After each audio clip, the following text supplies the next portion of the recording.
Ladies with gentle hands, welcome to episode 26 of the Trophy Hoarders Podcast. It is our 1 year anniversary and we are joined by a very special guest today, Snamwiches. How are you doing, buddy? Doing pretty good. How's it going? How's it going, Death? How's it going, Cosromo? How are you doing? It's all good here, all good from me. Very excited to have the legend, the man, the myth, the legend on. An exciting time. Glazed already. Let's go. I like where this is going. Prepare for the next 2 hours of glazing, my friend. Thank you. But as we always do on the podcast when we have a guest, we like to put them straight into the hot seat with their little elevator pitch. So for all of the listeners at home, where can they find you? I'm pretty sure they would know where to find you by now, but on the off chance they live under a rock. No worries. I'm kind of a loser anyway. It's all good. Let me try and make my case here. So my name's Snamwiches. I make achievements Xbox related content, so not related to Platinums because it's the inferior console, as we all know. Basically, instead of going for like a Platinum trophy, because we don't have one because Xbox is prehistoric apparently, I go for basically the hardest part off rip. So instead of going for, the collect 20 dialogue things, or you have to like go seek out Lord Wretch of like the mountain or something. I just do the thing that like relates to permadeath or whatever in whatever game I play, and I have a lot of fun doing it somehow. So I was going to say as well, you also a lot of the time end up making your own challenges to make it even harder sometimes, don't you? Then the game already sets out, there'll be like a difficult challenge, and then you'll be like, how can I make this even harder? Yeah, I think it's just kind of like, I usually kind of have a difficulty bar, because there are some games where it's like the hardest thing is like cool and all, but it doesn't make for like a good video per se. Where it's like, I think Alan Wake's a good example, where like the hardest difficulty, if I, actually tried, I guess, and just kind of did it normally, I think I would have died like 2 times. And it's just kind of like, what's the point of even making this? But I ended up, for that specific one, it's like if I took a hit, I had to reload checkpoint. And even then, it wasn't like the worst thing ever, but at least made it have a lot more stakes than it would have otherwise, which I think makes everything a lot more entertaining. Yeah, for sure. So what would you say got you into gaming then? I know you spoke about Xbox being a bit prehistoric, sort of starting the trophies. What got you into it as a kid? Did you start on an Xbox, for instance? Actually, I started on a PS2. I'm actually like a turncoat, you could say. One of us. Nah, but my dad had PS2 way back when. And then I think the first game I ever played on it was Metal Gear Solid 2 when I was 5. And then I had no idea what was happening, and I'm like, this sucks. And then I turned it off, and then I played Tak and the Power of Juju, and that was my shit right there. And that kind of got me hooked. I ended up getting a GameCube because more family-friendly console, and my parents noticed I was taking like an interest in playing video games. So I'd do that. Sometimes I'd sneak on to my dad's computer and I'd play Age of Mythology and Rise of Nations, like the RTSs. And then I was just kind of like more casual, if anything, until I went to my friend's house one day and they had an Xbox and they had Halo 2, and they would wipe me in Halo 2 every single time without fail. I'm like, I can't have this. I'm too competitive. So I ended up getting an Xbox, and then I practiced like no tomorrow until I could finally beat the shit out of them instead. And I guess the rest is history there. The rest is history. And then I guess that leads in quite nicely to, I guess, trophy hunting. Did you start off with the, wanting to get into trophy hunting, or did you kind of just stumble into it, sort of thing? I guess the best way to describe it is that I started all the way back in like 2008 when I first got my 360. I got it specifically so I could play Halo 3. And in Halo 3, basically how multiplayer worked was all the armor, like all the cool armor, because you started off as just like a normal Master Chief looking Spartan. Then you had all these customization options, but the only way you can unlock them was by getting different achievements in the game, actually. So I'm pretty sure like there's this one set, like the Hayabusa set, where you got like a katana on your back and you got like the Ryu Hayabusa like headset. That shit looked cool as hell. So I was just kind of like, I was hunting achievements in order to get this armor. I'm just kind of like, oh, this is pretty cool. I kind of want to do it. with other games, and then all of a sudden I became addicted, and now I can't stop. So Yeah, I remember playing Halo 3, but I didn't know what the internet was. Like, I just had no concept of Wi-Fi. So it's like I had this Xbox 360 and I played Halo 3, loved it. And then I probably made one of the worst trades in history where I went from an Xbox 360 to a Nintendo Wii. So it's almost like I took a step okay, backwards yeah. in gaming. But yeah, Chris, you've played Halo and all of that, haven't you? All that I jazz. played the campaign and then I played the online and I get bullied and I was like, you know what? I'll stick to COD. Halo was not my type of thing. Is the Okay, yeah. multiplayer like difficult on Halo? Like I play Call of Duty, for instance, There's so that's definitely my like a skill gap, like you start off and you're bad, and then you kind of learn some things. Like it requires like a lot of like Call of Duty is pretty plug and play. Like you don't really need to know much. You just know that you have to kill people, and then if you kill enough people in a row, you get like a kill streak, and then you just kind of do your objectives. Whereas with Halo, you kind of need map knowledge because everyone starts off with the same weapons, and then you go around the map and you need to like basically secure power weapons like off rip. So it's just kind of like first one to get the rocket launcher has like a huge advantage for like the next 2 minutes until it runs out of rockets, and then you have to basically kind of secure the same area again. And then there's also the fact that it's pretty high time to kill too, so you just kind of have another big like skill gap is being able to 4BR people, where it's like you hit them 3 times in the chest and then once in the head, and kind of being able to like land your shots is significantly faster than using like an assault rifle or a pistol, for instance. I think you I also played a get lot of Halo, if you could tell. vehicles as well in Halo. I'm pretty sure I've been Yeah, ran you over do. by a few ghosts as well when I tried to play. Yeah. The classic, yeah. Yeah, it's like I've been playing a little bit of Gears of War because that's just come over to PlayStation. Yeah, dude, how are you liking it? It's good. It's definitely there's a learning curve for sure, but it's yeah, it's a fun challenge. Gears is crazy. I just remember being like, is there a run button here? Like I'm moving really slow, and it's like obviously it's not your conventional Call of Duty like clicking the analog stick to run. I think it's like X or R1 or something. I was like, that's how I can stop playing at 0.5 speed. Yeah, have you seen any footage of like good Gears of War players yet? Have you looked any up? I've not. I think Nuts, I'd be dude. too Some of the scared. stuff because there's this thing called like wall bouncing or something. I wasn't I've heard nearly about as that. into Gears of War, but it's just basically like you get between like 2 pieces of cover, and all of a sudden this dude's just like shifting left and right, just completely dodging every single bullet you have until he comes up next to you, just blasts you once with a shotgun, you're dead. I was going to say, that's what I seen on TikTok. I was like, I wonder if I would Yeah, like Gears of War yeah, early, yeah, and then the guy's just like running down the corridor, but he's like zigzagging wall to wall, and I was like, no chance. I'm just gonna. I'll stay with. I'll stick to COD It or takes something. a while, dude. It's in order to like even orient yourself in the middle of that. It's kind of like when you first start off trick shotting in Call of Duty and you're trying to like land a 360, and it's just kind of like, how the fuck do you manage to like 360 and land right back to where the enemy was? Yeah, you try to figure it out. Trying to figure out like, how do I get back there like consistently? Because have you done the 100% for Gears of War? I haven't actually 100% of Gears of War before. The one that I might go for at some point is 2, and that's only because you can do. So there's like, for those that don't know, there's like a giant series of achievements in each Gears of War. It's called the Seriously achievements, and each one is just more mentally ridiculous than the last one. So the first game you have to get. In the first original game, I should say, you had to get 10,000 kills in ranked matches. I think with the reloaded version, you only have to get 10,000 kills in multiplayer. But you had to do it specifically ranked in 1. 2, you had to get 100,000 kills, but that also included Locust in the campaign, so it's way easier because you could just like go to a place and boost it. And then 3, you had to do basically a bunch of Onyx medals, which is not even just 10,000 kills, it's like 10,000 assists, 10,000 flag caps, 10,000 whatever. And then they just kind of keep upping the ante until you get to Gears 5, and it's quite literally like a 500-hour grind to get that one achievement. And that's only part 1 of the achievement. You have to do another 5-hour grind for the second part too.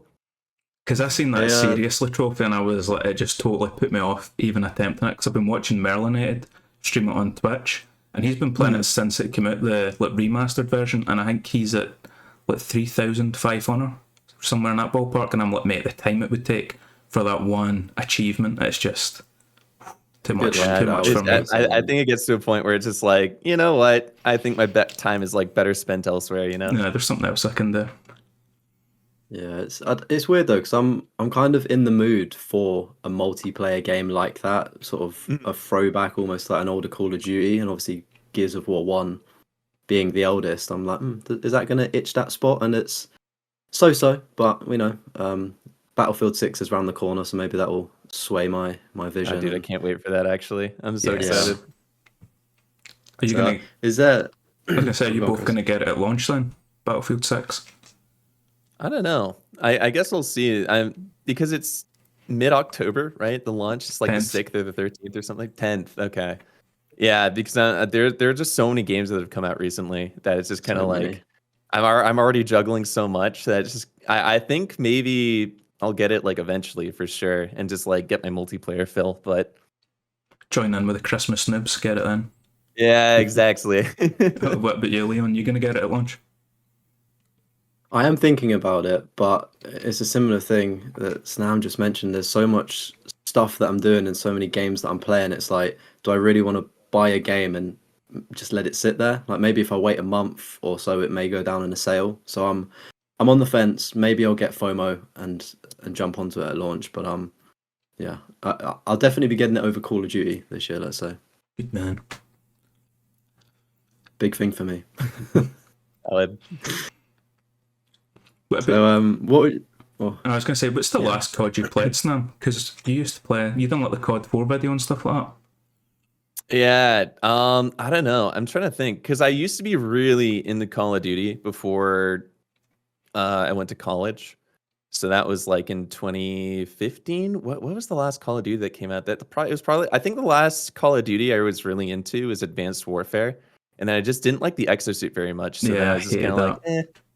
And then when I went to college, I just didn't game for 4 years. So, trying to think. Yeah, I did that, and then I came back because the rebooted Modern Warfare, the one from like 2019. Mm. Yeah. That was like, ooh, Call of Duty is so back. And then I played it, and it was actually really fun. And then I lost interest immediately after. So that's about all I've done, I'd say.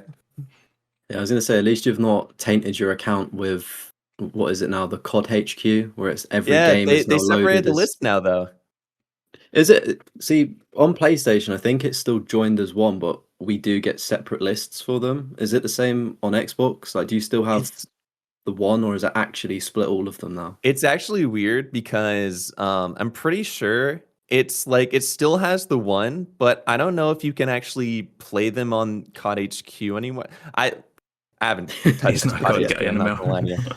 But I was planning on like doing it because I heard Black Ops 6 Zombies was fun. And I'm like, maybe I'll get around to that eventually. But I haven't actually touched it. But from what I've heard, there's like, all three games are on there. It's like, I think it was Modern Warfare 3 and Black Ops 6 were like DLC for it or something. And then now they've actually like split them into different games. But the thing is, like, if you've unlocked Black Ops 6 or Modern Warfare 2 achievements in COD HQ, apparently if you launch it in its like own app, you just like auto pop those achievements too. So it's basically like two lists, but like you only have to do the stuff once, and then you automatically get it for whatever other one. And it's like vice versa too. So even if you do it on the standalone, if you log into Yeah. COD HQ again, it'll just like pop it for you. Yeah. I made a point of going for the PS4 version. So like for Black Ops 6, I was like, I want the platinum. Yeah, I because don't the want PS5 didn't have a platinum, right? Yeah, exactly that. And Yeah, obviously, I yeah. think now that's got it. But I'm like, if it can transfer, maybe. But I'm steering away from doing like auto pops now. I find it's That's fair. Understandable. You ever done any auto pops on Xbox now? Xbox doesn't have auto pops. You've not got it? I think the only game that has auto pops, other than I guess now Call of Duty, and I think GTA 5 had it for multiplayer only. But there's no auto pops on Xbox because I think it's because the Xbox One version of games and the Xbox Series X version of games are like the same game, so we don't have like differentiation between the two.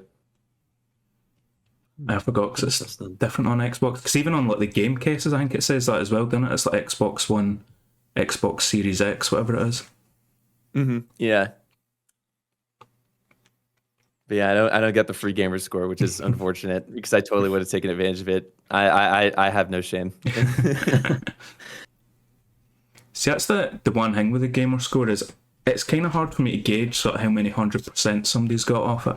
You know what I mean? Like, you look at 100 platinums, like, you know, that makes sense. But it's like, what's 100,000 gamer score? Like, what's that the equivalent of? That's something I don't I like mean, for Xbox. you're totally right. It's basically not 1-to-1. And I mean, if you're really into achievement hunting, we use this site. So you guys have like PSNP, Mm-hmm. and then we have True Achievements, and True Achievements is like basically my mecca of achievement hunting. And it's super easy to like organize there, where it's just kind of like you can kind of keep track of everything. Like, it gives you a bunch of stats and stuff, like your completion percentage, and it's like all your completed games. The thing is, though, is that it only gauges a game as completed if you do the game plus the DLC as well. Right. So that's another thing with Xbox, is like, we don't have a platinum to tell you that we finished the base game. You have, in order to like actually complete a game for Xbox, you have to do every single DLC as well. Otherwise, people don't count it in our community. So Yeah, because I'd looked at The Godfather on 360 because that's got achievements. I was like, oh, that could be a wee video. But there's DLC Godfather achievements. and 360 is a pull, dude. Mate, you can't even buy the DLC though. I was like, can I do a video and say like Yeah. 100% are all achievements if there's like 3 left? You know what I mean? Yeah. No, I assume it's because it's like not a backwards compatible game, right? Yeah, it's because the Xbox 360 store shut down like last year, I think. And yeah, basically anything that's not backwards compatible, and the DLC for it is just like lost to the void now. So there's so gone many forever. unobtainable 360 things done. Yeah. It's unfortunate. Unless you like can account share, what, like Xbox share account. I don't know how it works. I've never done it, but like that's basically the only way, is like to have someone else share their account on your Xbox, and then you log in as well, and then you just like jump in with your profile and, you know, hope it works. Pretty Just much. pray. Yeah, you just have to go on the sketchy part of the internet and just like Buy somebody's ask account. someone. Yeah, basically.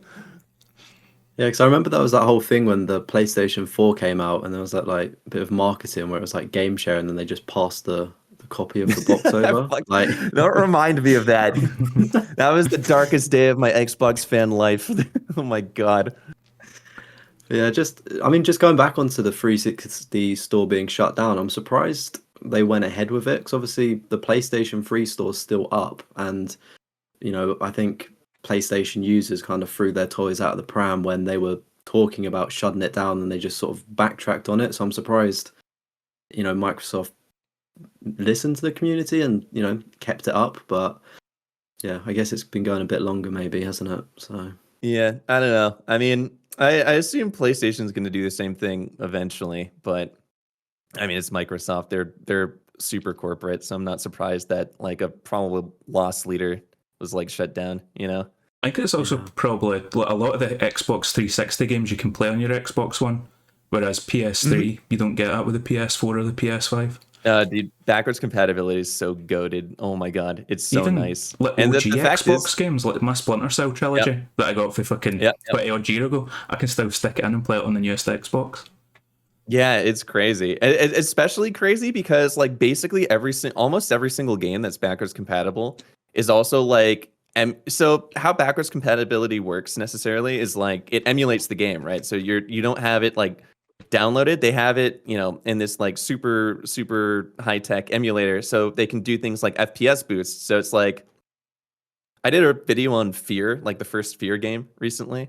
And when you play that on 360, is trying to chuck along. It's doing its best, and then you get like 30 frames. It's like, you know, it's kind of like a Twitch FPS, right? And it's like you make one wrong move and then you're like dead type of thing sometimes.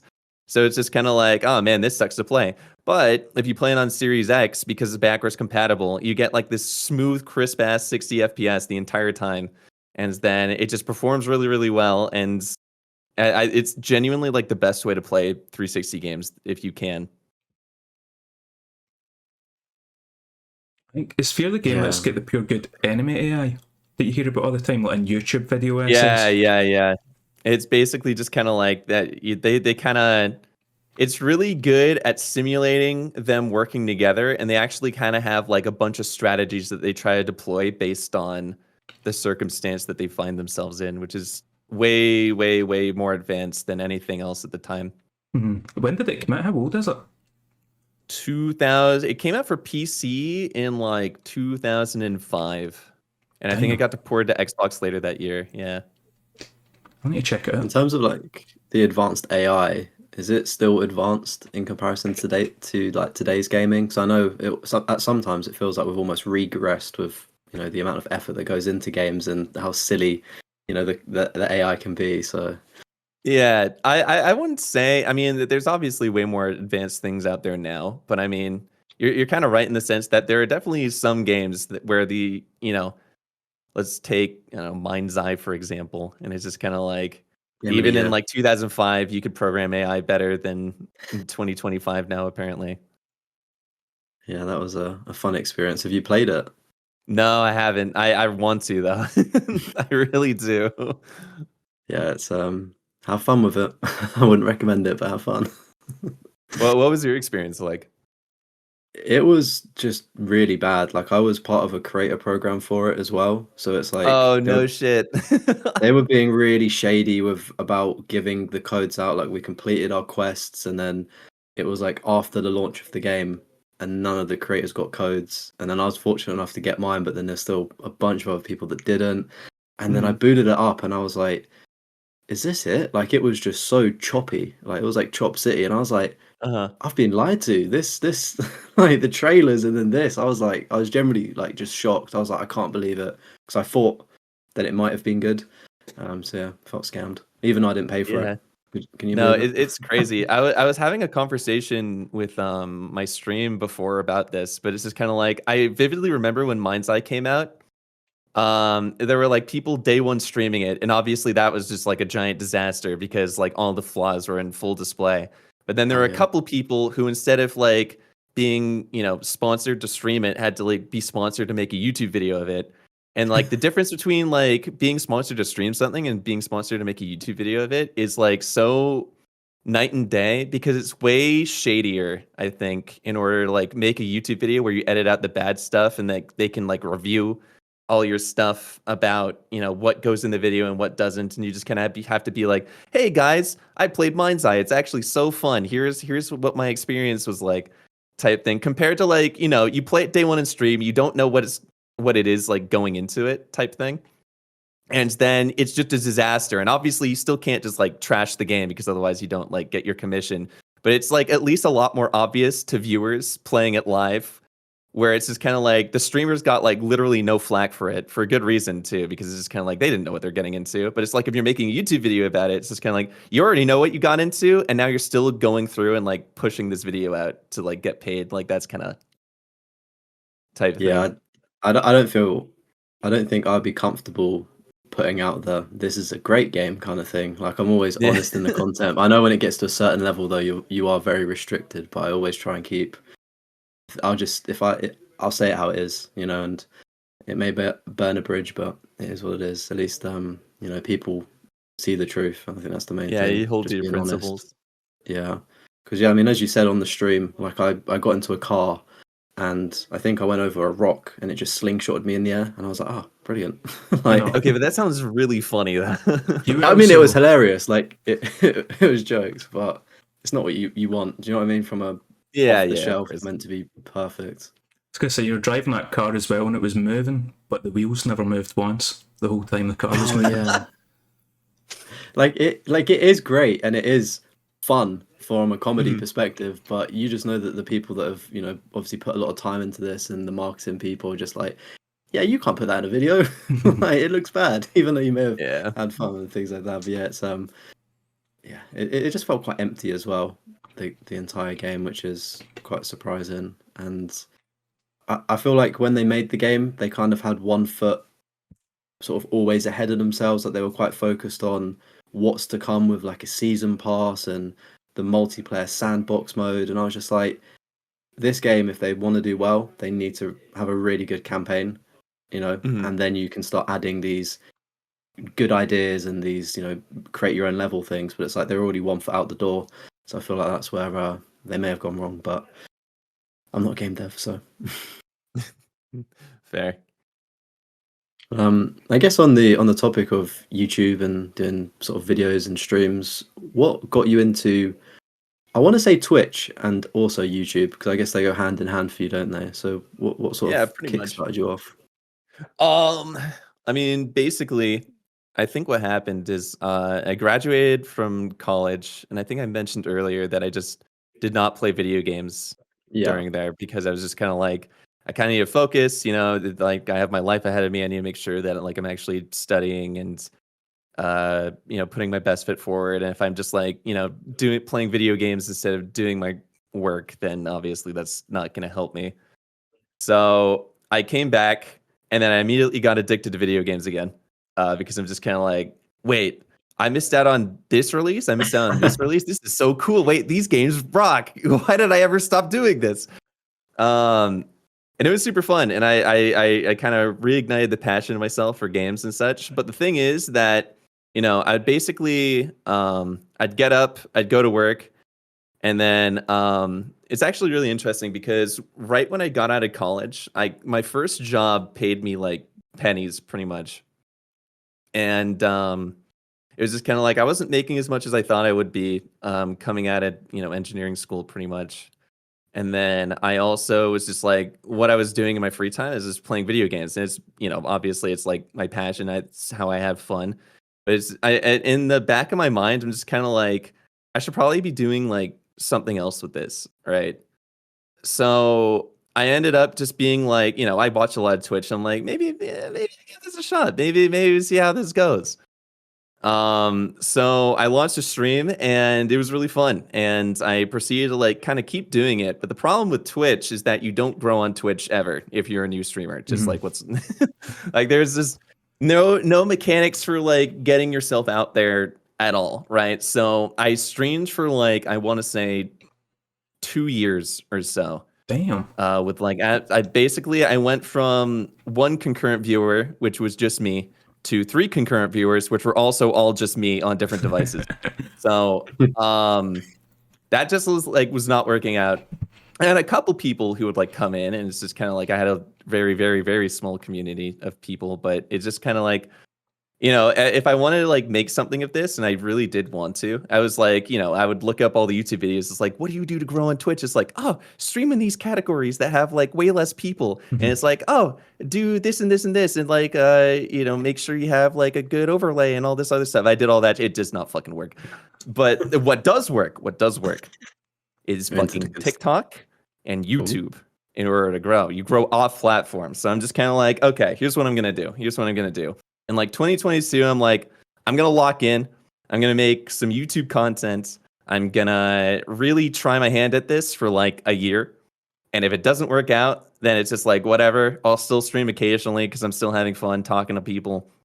But if, you know, I'm not assuming that's going to work and it's just kind of like, whatever, I'll do as a hobby and I'll try and like focus on something else, like furthering, you know, my actual career or doing some other sort of like side hustle type thing or whatever. But if it does work, then we just kind of keep the ball rolling type thing. So I ended up making a YouTube video. I worked really hard on it. It was the first video on my channel, which is like the Call of Duty 4 video. And then I was just kind of like, you know, I put a lot of effort into it. Watching it back now, I cringe at a lot of the edits because I'm just kind of like, why the hell did you do that? Why did you think that looked good at all? And but people seem to like it. It got like a solid 23 views, which is 20 more than I thought it was going to get.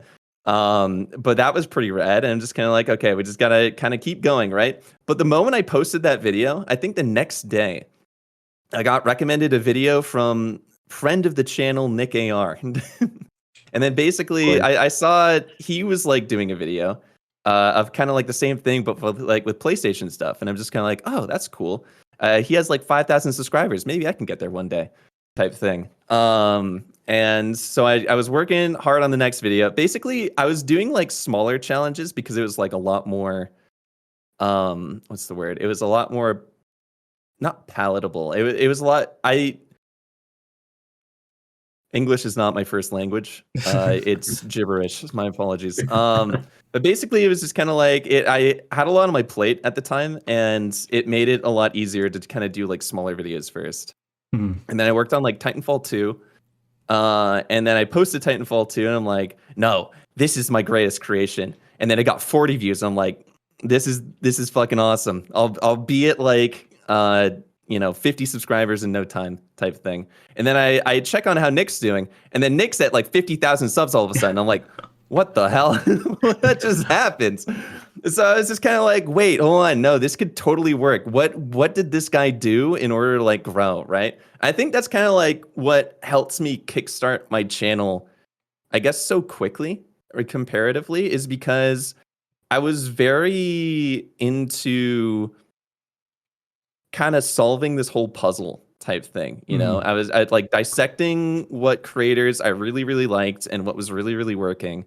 And then basically like shifting them into parts and making it so that I can also kind of do something similar and to the best of my ability quality wise, so that I can eventually kind of reach the heights of how good a video is that the people I watch are making, right?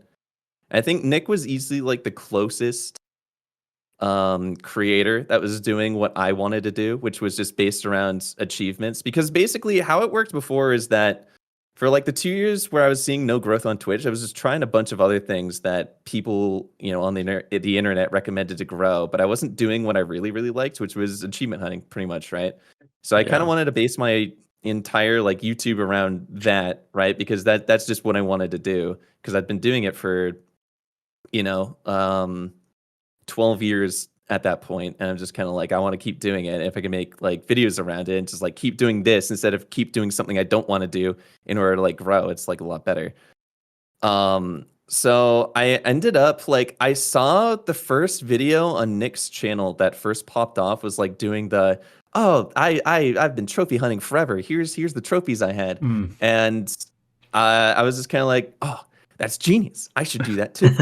So I did that, and it was just like, basically it took an hour, and I was just yapping the entire time about like all the stuff I'd been doing. And thankfully, I'd already built up like a giant collection of 100% and achievements because I've been doing it forever. So I talked about that, and apparently it resonated with a lot more people because I got like 20, 25, and 40 views on my other videos, and all of a sudden this one got like 1,000. I'm like, holy shit. That's such a big number. Into the big leagues now. Yeah, and it was kind of crazy because I think that video in particular, even though it only got like 1,000 views when it first came off, and I say only 1,000 because just kind of like to where the channel has gone to this point, but it's just kind of like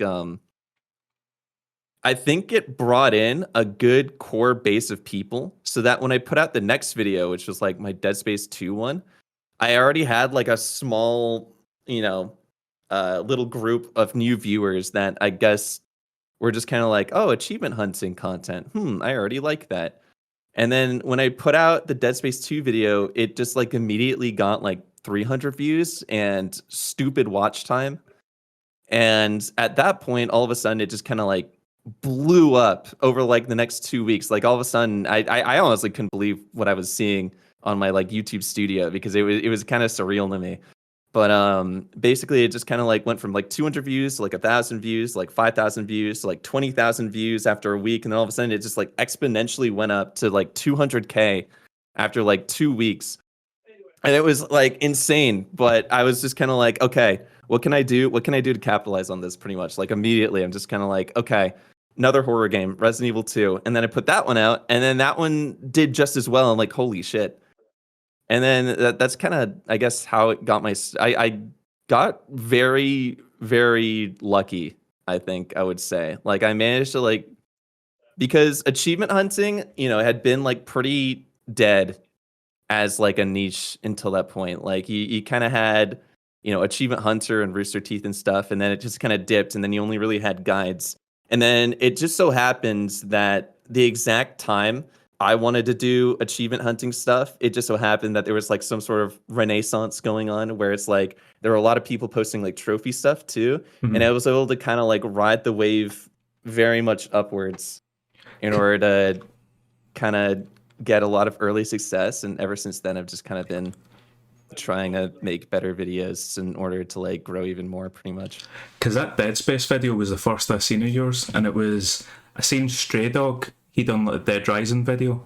Yeah. Yours came up after it, and I was like, never knew this type of like content could actually be interesting, because to me trophy hunting was always like kind of like boring. Who would kind of want to watch it? And then I seen your videos and I was like, this is actually entertaining kind of thing. And even though they're like early videos and you're saying you get lucky, I still think they were like high enough quality to kind of deserve those views as well. Yeah, I think like that's the main thing, is like high enough quality at the time. Like it's kind of crazy like looking back, because I think everyone's videos who like started off back in mid 2022 wasn't putting out the best stuff quality wise, but the problem, like not the problem, but like I guess the main gist of it was like there was nothing else like it. So if you had like a high enough bar at the time, you were going to see growth because people really wanted to see it. And now it's kind of gotten to the point where it's like this niche is so big that there are so many really, really, really good videos out now that it's kind of like hard to compete. Even to like try and be unique as well, because we were talking about it. It might have been the Troy episode, but it was like the amount of people that have done like mine leaving videos now, where it's like back then that'd have been like you'd have been like the only guy that done it, whereas now it's just so many people have done it, it's oversaturated kind of thing. Yeah, that's the thing. I think a lot of things are oversaturated just because like no one wants to watch a Spider-Man video anymore, to be honest. It's like you kind of like the thing is, it's kind of like the important thing now is so much is not necessarily to cover a game and make the best video on it. It's more so to do something like interesting so that they watch your video over anyone else's video. What's the twist that makes yours unique versus theirs?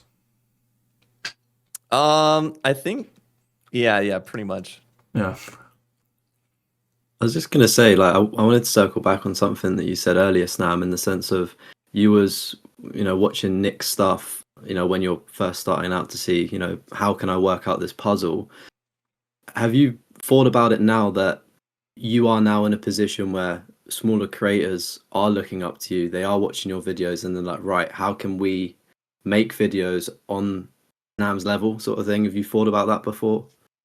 No, I think you see, I think I attribute a lot of my success to thinking that all the stuff I put out fucking sucks and I need to make it a lot better. So I never really think anyone's looking up to me, to be honest. Well, people are. So I appreciate that. But in terms of I guess as well, like you're having the videos that you did have at the start, they were good quality videos as well. Did you have any sort of previous experience video editing, or was it literally your first time editing YouTube videos when you started out? No, I was straight up bullshitting it the entire time. I'm not gonna lie. It was kind of crazy. Like, I think the only experience I had in video edit. Oh my god, this is a fun story. So the only experience I had in video editing before that was like, I remember watching another stupid ass YouTube video. It was like, how to grow on Twitch. I'll post on YouTube. And I'm like, oh yeah, I should post on YouTube. And then I did a Dark Souls 3 no death run. And then I like chopped those up a little bit, but it was literally just like cutting. And that's basically all I knew how to do. And then when that got like no viewership, I switched over and I just did, let's play Little Nightmares. And I literally just cut the VOD into 20 pieces and then uploaded all 20 of those. And I'm like, why am I not getting views? This is so stupid. But then I was just kind of like, so I got rid of all of those. And then when I actually kind of took it seriously, instead of like just kind of bullshitting it because I wanted to grow on Twitch, I kind of changed my mindset. It's like, how do I make the best YouTube video possible? And then I was just kind of like, it took me, I think, back when I started out, it only took me like 2 weeks to make videos. Now I upload like once every full moon. But basically it took me 2 weeks, but the Call of Duty 4 video in particular, even though it was like one of my shorter ones, I think it was only like 14 minutes or something, if I recall correctly. That took me like an entire month because I actually had to like learn how editing software works and learn how to like put in memes and then learn how to keyframing. It was crazy, dude. Once I figured out keyframing, I felt like a god. It was it was wild. But yeah, it took me a month because I was looking up so many tutorials for like editing, and I was watching so much YouTube.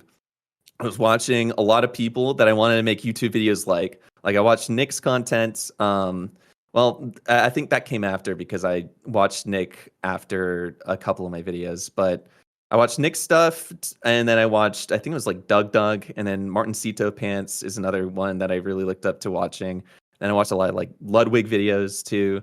And I watch a lot of creators that I really, really enjoyed. And I'm like, what aspect of their content can I take that I really, really enjoy to make my video way better? And it's like, if I see like an editing thing, I'm just kind of like, how do I do that? And if I like see, if I laugh at something, it's like, why did that make me laugh? What was like the lead up to it type thing? And then I was just trying to like learn and study as much as I like possibly could on how to make a good not only just like the video itself and how to edit the video well, but in order to make like a good piece of media for someone to watch and enjoy. And I really put my like whole heart into learning all that stuff while editing this like little 14-minute video that took me a month. So do you still edit your own videos? Kinda. So I have an editor. His name's Plum. Shout out to Plum. But basically, how my video process works now. I got him like he's a Pokemon. You own them. I brought him on when I think it was like after the Left 4 Dead 2 video, because that video burnt me out like crazy. It was really that entire scenario was really bad because I started it and then all of a sudden my hard drive corrupted, so I lost all my footage. And then this story is fun. So I was living with my parents at the time, and I lost all my footage for this Left 4 Dead video. And it was like, I think it was like a Wednesday, so I also had to like go to work in the morning. But I was just kind of like, panicking because all of a sudden all my stuff was like corrupted, right? And I couldn't edit the video, and I'm just kind of like, I'd promised everyone on my like YouTube community page, oh yeah, the video will be out in like a couple of days, guys, don't worry.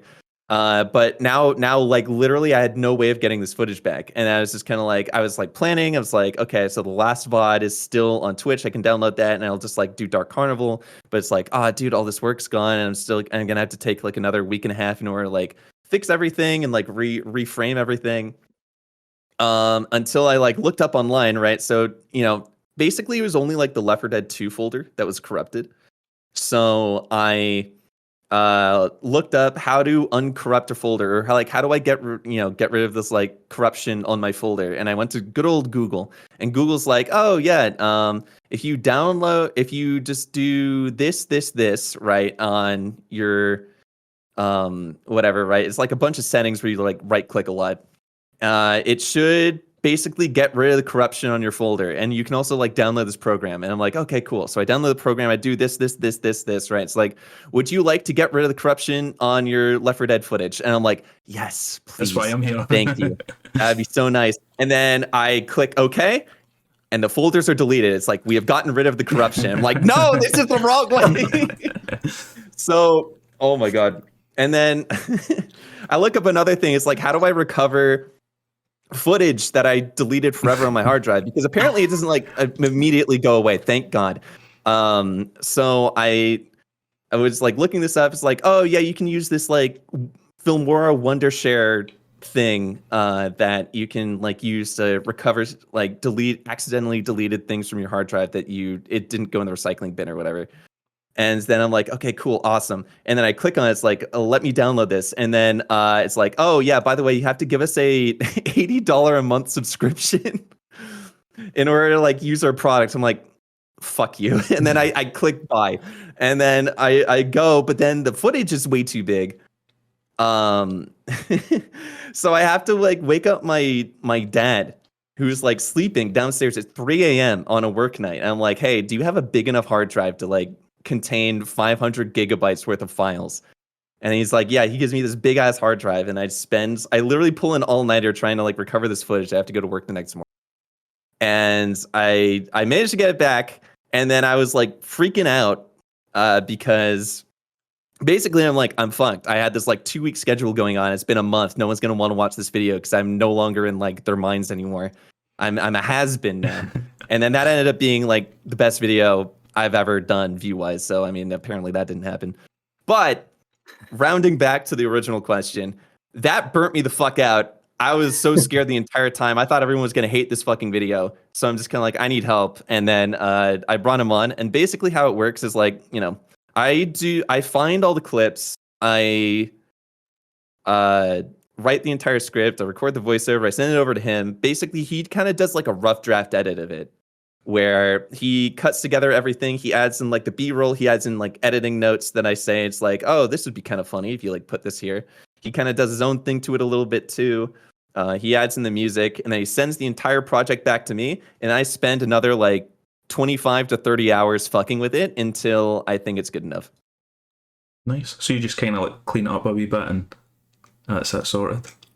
Yeah, it's more so just kind of like working with an editor is hard because you don't actually know what the video necessarily looks like by reading it. You kind of know what the video is like by watching it. So when I write the script, I'm like, oh, this is such a good idea.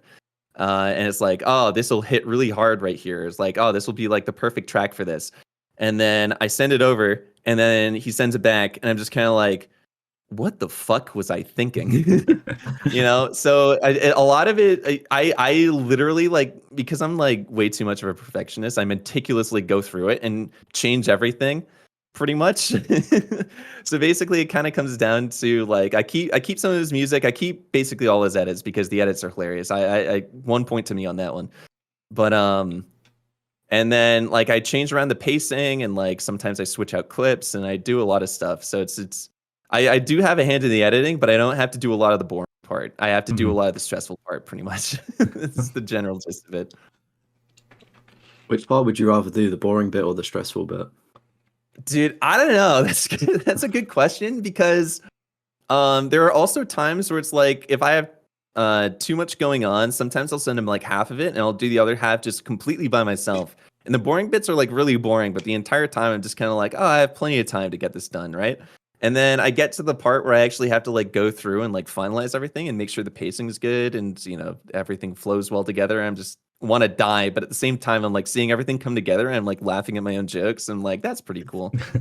So I don't know if I can really choose, because they're all like painful and nice in their own like little special way.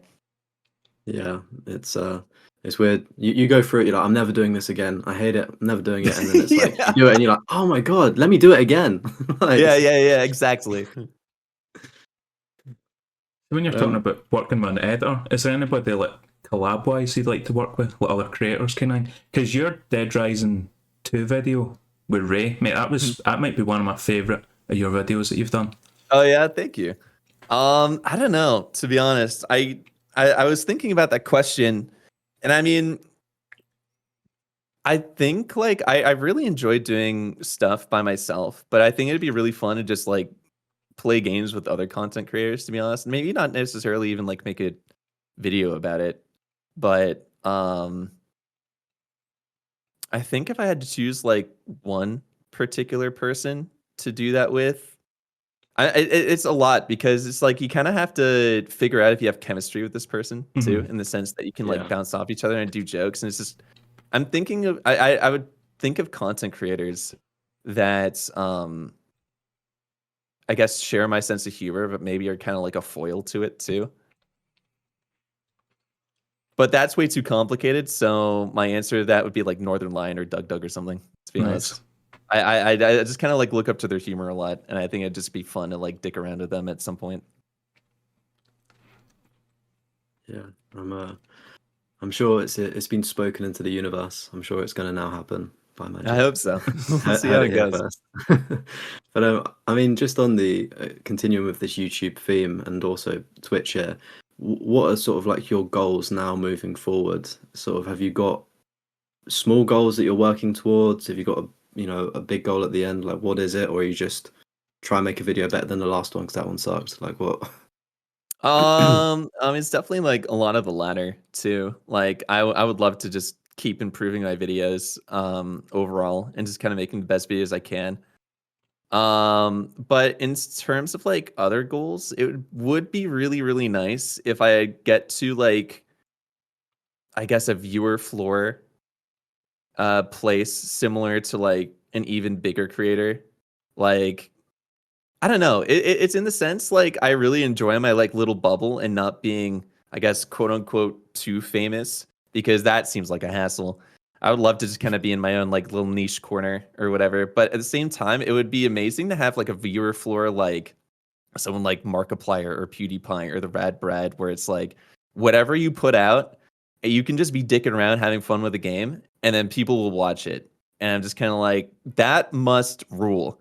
I would love to be able Yeah. to do that, right? Because there's so many niche games as like a content creator that you kind of have to skim over, even though you think they look really, really cool, and maybe you play it offline. It's like, oh, dude, this was amazing. I would have loved to share this with people. The problem is like people wouldn't have watched it because they don't care, right? So unless you market yourself really, really well and like make the greatest title and thumbnail combination ever seen by mankind's eyes, like they're probably not going to click on it unless you're big enough to where it's just kind of like, oh, this is a Snamwiches video. I have to see what he's doing. And you just completely ignore everything else other than like the person's name associated with it. So I think that's a goal. It's just gonna kind of like develop a high enough floor where it's just kind of like, I can do whatever the hell I want, and I can make things that I think are really, really fun instead of kind of only committing myself to things that I still think are really, really fun, but there's a lot more limited options to it. Yeah.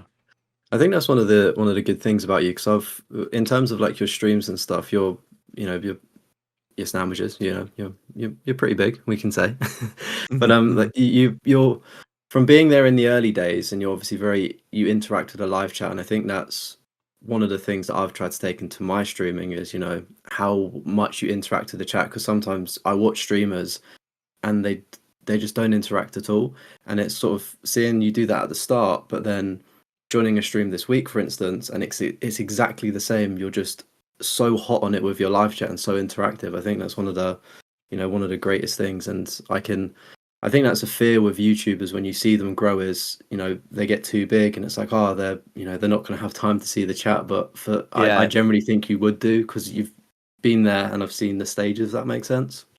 Yeah, it low key pisses me off whenever people don't interact with their chat, dude. I'm not gonna lie. That's the entire purpose. Like it's the most fun part too, to be honest. It's like sharing your gameplay and talking smack with like everyone watching. And it's just kind of like I feel as though unless they're new and they're just like there to dick around and don't really care. But it's just kind of like a lot of the people that are watching you live kind of want to see you succeed and have taken steps to kind of like help you on your content creator journey per se. Like they subscribed on YouTube, or they subscribed on Twitch, or they gave you like a donation, or even just like chatting and being like another viewer so you can kind of rise to the top of your category. It's just kind of like, talk to them, dude. Like they've helped you so much. It's the least you can do to like give back, even like I truly want to believe that even if I was like, like a 3,000 viewer streamer, I would at least like take some time out of stream, if not throughout the stream, to just like still talk to people and try to like get to everyone's messages that I possibly can. Because it's just kind of like I wouldn't be where the hell I was without them, So Yeah, exactly.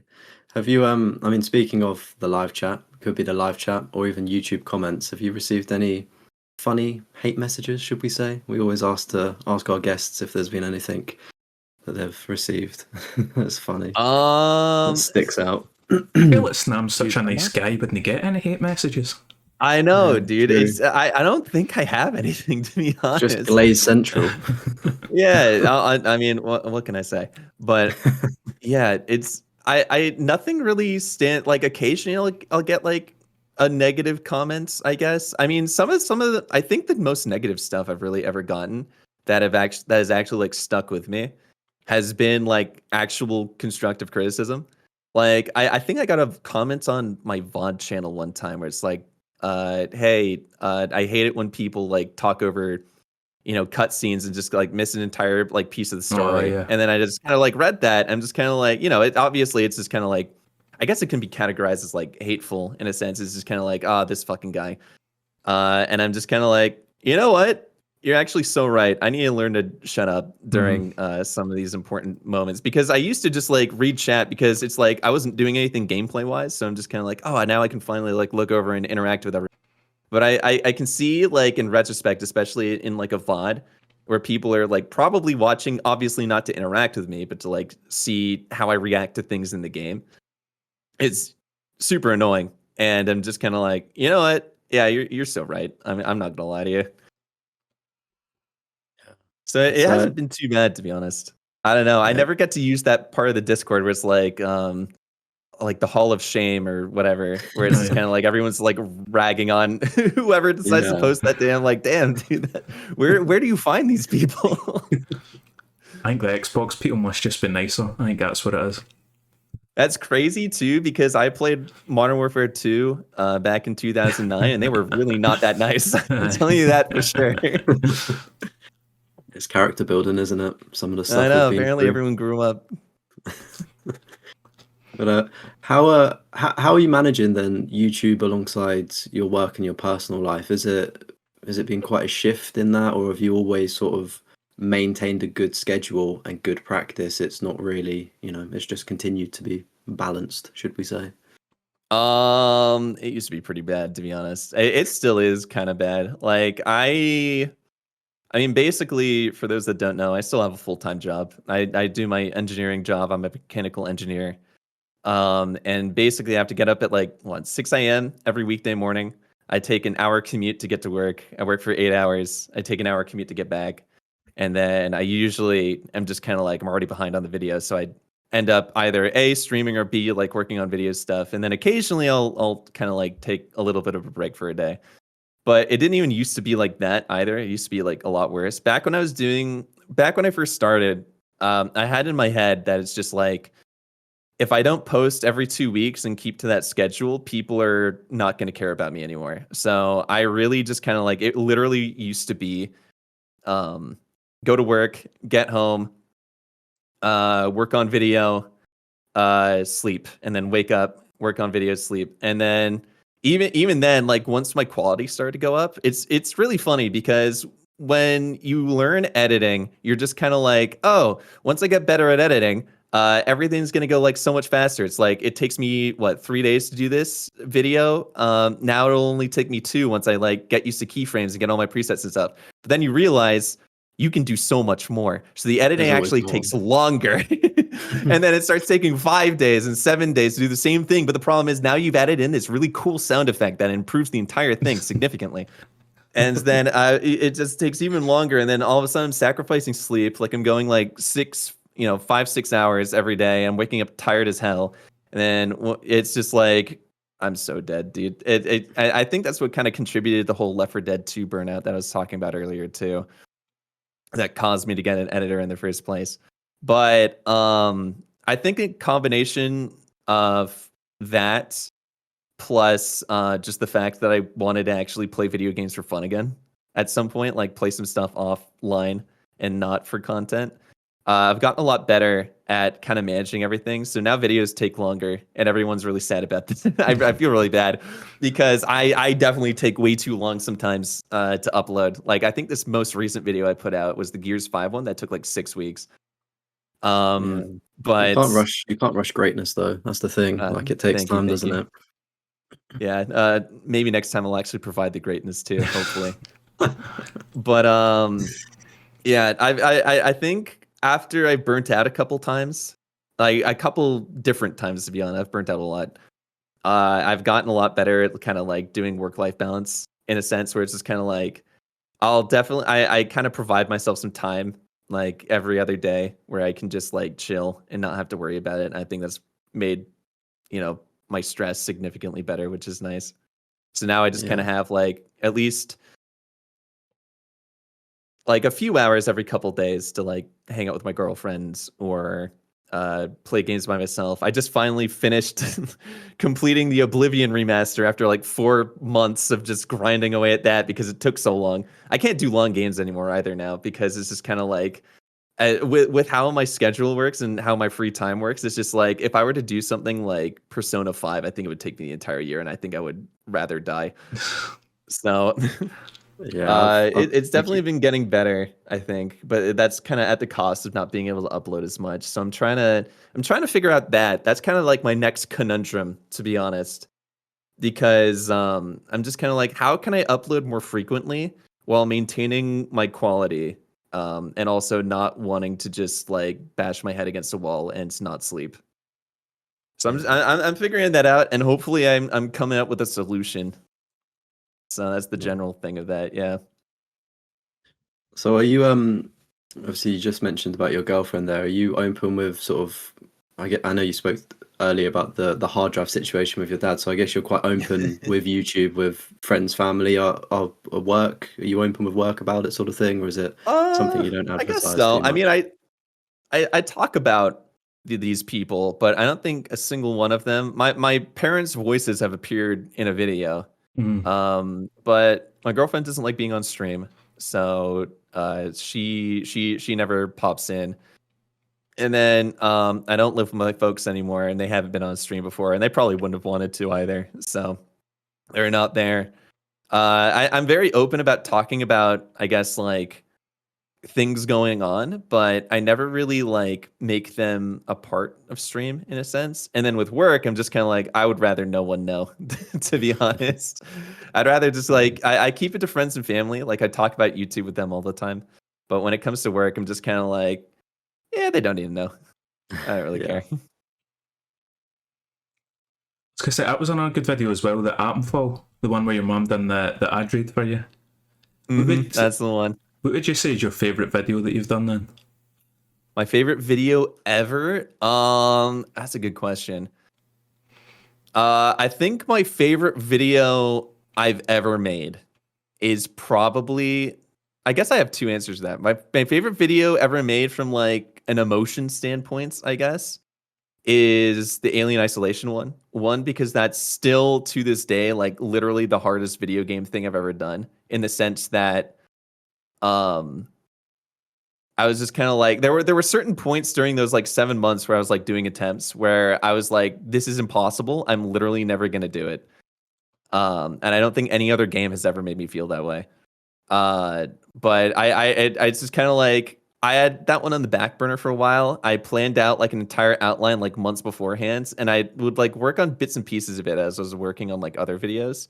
And I think it all came together really, really well. And I think I really like was able to emphasize and show just how much effort and work and like pain went into like doing that one compared to like some of the other stuff I did. And I think that one just like pieced it together really well. I think objectively though, my best video, now, you know, because now the Alien video is like 2 years ago or so at this point, and the now I've gotten like, I think, at least I think I've gotten a lot better at editing. I think objectively my best video now is like the Super Meat Boy one, where I did all like the permadeaths. I think every single part of that video actually kind of like showcases how much better at editing I am than back when I did Alien. And it kind of has like the same journey, and it has like a challenge that's almost as difficult as the Alien one was. So when you were talking earlier about like the viewer floor, how like you'd be able to do like any video and stuff like that, is there any like type of like content you would want to do, like different genre? Like maybe Snam does like wee holiday vlogs or something, gets into movie reviews. Oh, dude, actually, I'm not gonna lie. It would be cool to be like a game reviewer. I'm not gonna lie. If I could put out my own little reviews, there's this guy on YouTube. Do you guys know Mortismal Gaming at all? No. I do not No? know. Okay, so he's a game reviewer. He's come up pretty recently, but his entire thing is that he's a game reviewer, but he only reviews the game after he's 100%ed it. So Right, if you don't 100% the game, you know, like most reviewers do, they usually just like take their time with it and then just write the review after. But he specifically goes after doing everything you possibly can in that game to make sure it just kind of like, and reviews it kind of based on that 100% standpoint. I would totally bite his style. I would unashamedly do everything he's doing because I watch his videos all the time, and it'd be super cool to be like a game reviewer. But there's something I've been wanting to try out on the channel for like a long time now, and I might start relatively soon. Where it's like, instead of just doing achievements, I would do challenges. So it's basically, you know, like getting a hard achievement except without the pop at the end, you know, because I kind of came up with it myself. So it's kind of similar to how I make achievements harder too. But I think, you know, over like the last couple of years, I've been thinking of all these good ideas, but I've kind of felt like, oh, you know, that's not an achievement though. And I was just thinking, you know, maybe I could dip my toes into this a little bit. And then it's just kind of like, if I think of like something really stupid to do in a game that I know people like, then why not do that? Because it's basically like the same exact thing. Because that's what Mitten Squad used to do with like the Fallout videos and stuff like that. Yeah. But I think he would do it on like easy difficulty, and I'm like, I feel like you got to make it more challenging. You know, it'd be more interesting if it's like, can I beat Fallout 3 only boxing gloves on the hard difficulty, something like that. Yeah, that's why you got to get on the Juve and Jabo hype trains. Aye. If you're trying to look for the same stuff, they usually do stuff on survival difficulty. But I always think that's more interesting as well, because I've done GTA 4 with stealing a car, and I think just like mixing it up, doing something unique. Yeah, totally. Something. That sounds really. How did that go? Actually, out of curiosity. I had to reload a bunch of stuff because it was like, I think it was the bank heist as well, where it's like I had to run to my safe house to get a car, but the only car I had was like a 2-seater. So then I had to reload all the way back to like an older save. So I had a 4-door car sitting there. And then when I got in it, I ended up flipping it and blowing the thing up. So I was like, but I managed to do it. I think the only thing I stole was a boat and a helicopter, but no cars were stole. So I managed to do that. Nice, let's go. Yeah, I've definitely seen videos too where it's like, can you beat GTA 5 without ever breaking a law? So you have to like stop at stop signs and red lights. And was Dark Viper AU? I think he'd done it with killing anybody. Oh no, maybe I can't remember who did it, but that would make sense if it was him who did it. He's like the GTA guy. Are you looking forward to 6? Do you think you'll do a video on it or stream it? Hot take. I think GTA is kind of overrated. I really don't care for it that much. No, the biggest fan. I'm sorry. I mean, I'll play it. I'll definitely play it. I played 4. I played 5. I've never gotten around to like the remasters of the older ones. But every time I play it, I'm just kind of like, yeah, this is good. But it just kind of seems to have like a stranglehold over people that I've never really understood. Especially the I think the multiplayer is so boring. Yeah, I cannot for the life of me understand how people log in and play that every day. Yeah, I think it was fun as a teenager, right? When maybe that was funny, but since growing up, it's like I don't know. It's I definitely played other things, like but a GTA playlist with your friends, that was pretty funny. Just if someone's trying to win a race and you just be like, do you know what? I'm just going to take you out for no reason. They're also going to win. Yeah, I mean, it totally has its moments, sure, but I don't know. I can't imagine sticking around for more than like a couple days without just being like, I'd rather be doing something else with my time, to be honest. Do you play many multiplayer games online? Not anymore. I used to play a lot of Halo. I used to play a lot of Call of Duty. I used to play a lot of Battlefields. That was like around like the 2009 to 2012 era of stuff. I think the last thing that it took super seriously was like Black Ops 2. No, that's not true. I was a demon in Halo 4. I had a 5.4 KD in Halo 4, and I had like a 7 KD in Titanfall. To be fair, you could also kill like the bots and completely ham it up, but no, wait, I had a 5 KD in Titanfall, and I had like a 2.6 in Halo 4. Now I remember. But it was crazy. I was really good, and then I lost my touch when I went to university. But I played a lot of multiplayer games back then. I even did like I had a couple friends in high school, and they came up to me as like, Sam, we know you're good at Call of Duty. Join our MLG game battles team. And we'll like, do you guys know what that is? Yeah, back in the day, that's old school, mate. Yeah, dude. And I'm like, hell yeah, let's do it. And then I vividly remember we only ever did like 2 matches. And then in the second one, we were playing, I think, it was Black Ops 2. And we joined in against these like 3 dudes who were obviously like significantly older than us. They were probably like 24. And all they really wanted to do is play Call of Duty game battles all day. And they literally stomped us. I was the only person on our team. I would like to make very clear. I got kills. No one else on my team did, because they were just like my high school friends who played Call of Duty every so often in between like doing homework. And we got so wiped that we decided to disband the day after.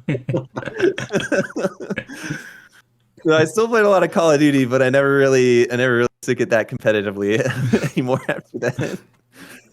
Because I think, see, back in like the early days of COD, like the MLG game battles, I think you also had to like record the games, because people would just like say, no, like you never beat us kind of thing. Yeah, dude. I can't remember us ever having to record a game, but I do remember hearing about a lot of like disputes between like who actually won and like I guess the points you get and all that other stuff too. Yeah, however it works out. I was never good enough to get into like MLG shit, mate. Or like who had hosts too, I think was like a big thing because whoever had host advantage would probably like be able to see you significantly sooner. Especially in like America as well, where it's like it could be like East Coast and West Coast kind of thing. Yeah. With the latency input as well. Do you remember what would have been your first 100% like game you got all the achievements in? This is why I brought up. Let's pull up the list. Don't even worry about it. I came prepared for this. The first game I ever 100% was Case Zero for Dead Rising 2. It was like a arcade game, like a little prequel spin-off for Dead Rising 2. Had like 12 achievements. All you really had to do was like beat the game. But my first like actual 100% where I got all the achievements in a game that was like not super small. Do you guys remember Brink? Yes. Yeah. Dude. I will be a Brink defender till the day I die. That game was so fun. I can't believe it never caught on. But I think that was literally, I think it was my third 100% ever. And it was like my first one where it was like an actual fully fledged video game. And I feel really proud about that one, especially too, because that wasn't easy to do either, especially since a lot of things, Brink was like pretty multiplayer focused. So I had to do a lot of stuff just like online. I think you can get it against bots. You might be able to. I don't remember doing it that way though. I think this is before I actually understood how to make it easier for myself, to be honest. Because I think that launched to like really bad reviews, didn't it? I think it was getting advertised as like Mirror's Edge meets like COD kind of thing. Like a free running It was FPS. suffering from a fatal dose of mid, unfortunately. Yeah. For that, like I still think they should bring it back, unbiasedly. Like for that 100%, like being your first one, was you going into it thinking about it? Like, did it happen naturally, or did you have to be like, oh, how do I do this kind of thing? I think I was playing it enough to where, since I was an Xbox person, all I really gave any like worry to was gamer score, right? I didn't care about 100% until, honestly, I didn't care about 100% until like after I got back from university. But before like 2015, all I'd really do is grind gamer score. And then if like an achievement was too hard, I'd be like, and then I'd move on to the next game because the next game would provide me with like 700 gamer score in like 20 hours. Whereas, the hard achievement would provide me with like 20 gamer score in 20 hours. So I'm just kind of like, that doesn't seem very smart use of my time. So I would just like gamer score. And I think eventually I got to a point, I think in like 2015, where I was like, if TA is correct, I was like 2,500th on like the leaderboard of all time for just total gamer score. And then I went off to college and I came back, and that was post shovelware. And then everyone was way ahead of me. And I'm like, well, fuck. That's kind of pointless to worry about now. So then, I looked over at like PlayStation 2. It's just kind of like the 100% are now like the prestige item rather than like the big number of your entire gaming thing with gamer score. And then I started 100%ing stuff after that. So I guess it kind of came naturally with Brink. I must have played it enough to where I'm like, I could probably get all these done. And then I just kind of had my fun with it until it eventually happened. Yeah. What would you say is 100% or achievement that you would never put yourself through again? Is there any traumatic experiences? Sounds like you've had quite a few. I would never put myself through Assassin's Creed Odyssey again. Assassin's Creed Odyssey sucks. It is the worst Assassin's Creed, and it's one of the worst games I've ever played. What one is Have you played any of the... If we're talking, sorry to interrupt, but if we're talking like, we were talking heavy dose of mid with Brink, that is like peak mid. I don't think you get any more mid than Assassin's Creed Odyssey, and that's worse than a bad game. I'm sure I would like Mind's Eye way more like Assassin's Creed Odyssey, because Assassin's Creed Odyssey is so fucking boring. Every second of that game is just so uninteresting, and I cannot describe to you enough how long this stupid fucking game is with the DLC. You guys only had to platinum it. We had to do the stupid Gods DLC where every single fucking main quest is up a 10 billion foot Mount Everest cliff. Why? I'm just so bored. It pissed me the fuck off. I was super sunk cost with that game. It was bad, dude. The entire I would get off stream or get off whatever the fuck I was doing. I would play that game and have a miserable couple hours. So I'm like, oh boy, I can't wait to fucking do this again tomorrow. Oh my god, fuck that game. Fuck Assassin's Creed Odyssey. Anyway, that's my spiel. Have you done any more RPG Assassin's Creed games after that? I'm pretty. It's really funny because the Assassin's Creed I played before, actually, like even a month before, I played Assassin's Creed 1. That game also fucking sucks, by the way. No, mate, I like that. No. It is not aged well. I remember from the podcast I watched, Deathroff, you were talking about how Far Cry 3 aged horribly. I'm so with you there. That game sucks now. But it's the same with Assassin's Creed 1, dude. It's literally the story of Assassin's Creed 1 is, oh, let's go to Jerusalem. There are 3 people you have to assassinate. Do the same exact preparation for all 3 of them and then assassinate them. Oh, do it again. You're in the new city. Now you're in new whatever the fuck. And then do the same thing again. I'm so bored out of my mind. It's literally just doing the same things over and over. It's not interesting. Assassin's Creed 2 is really good. I disagree with you on that one. Assassin's Creed 2 is aged like fine wine.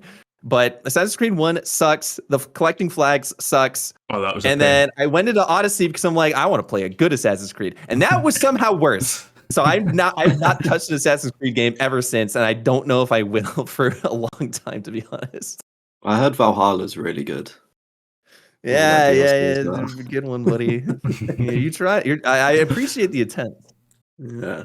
Do you know what though? I feel like Valhalla's a little bit overhated. Like I get it. Like I get there's a lot of content, but then I feel like people moan if there's not enough content. Like I don't know. I was interested, because you don't always see things about the Vikings and sort of tying into like animes and things that I watch. I was like, do you know what? I'm fucking with this. Like what I mean, in that era. So. I thoroughly enjoyed my hours in it, but the collectibles, that's not fun. That is pretty boring. I will give it to you. I think I've kind of gotten to a point where it's like I'm pretty sure games used to be like a lot of people would care about how long a game was, right? Like how far can you stretch your dollar when it comes to like buying a new game, and that's kind of why the entire like everything is now open worlds has finally. Or like came to be, because people are just kind of like, I don't want to buy a 10-hour game with my $60. I want to buy an 100-hour game with my $60. That way I'm getting my money's worth.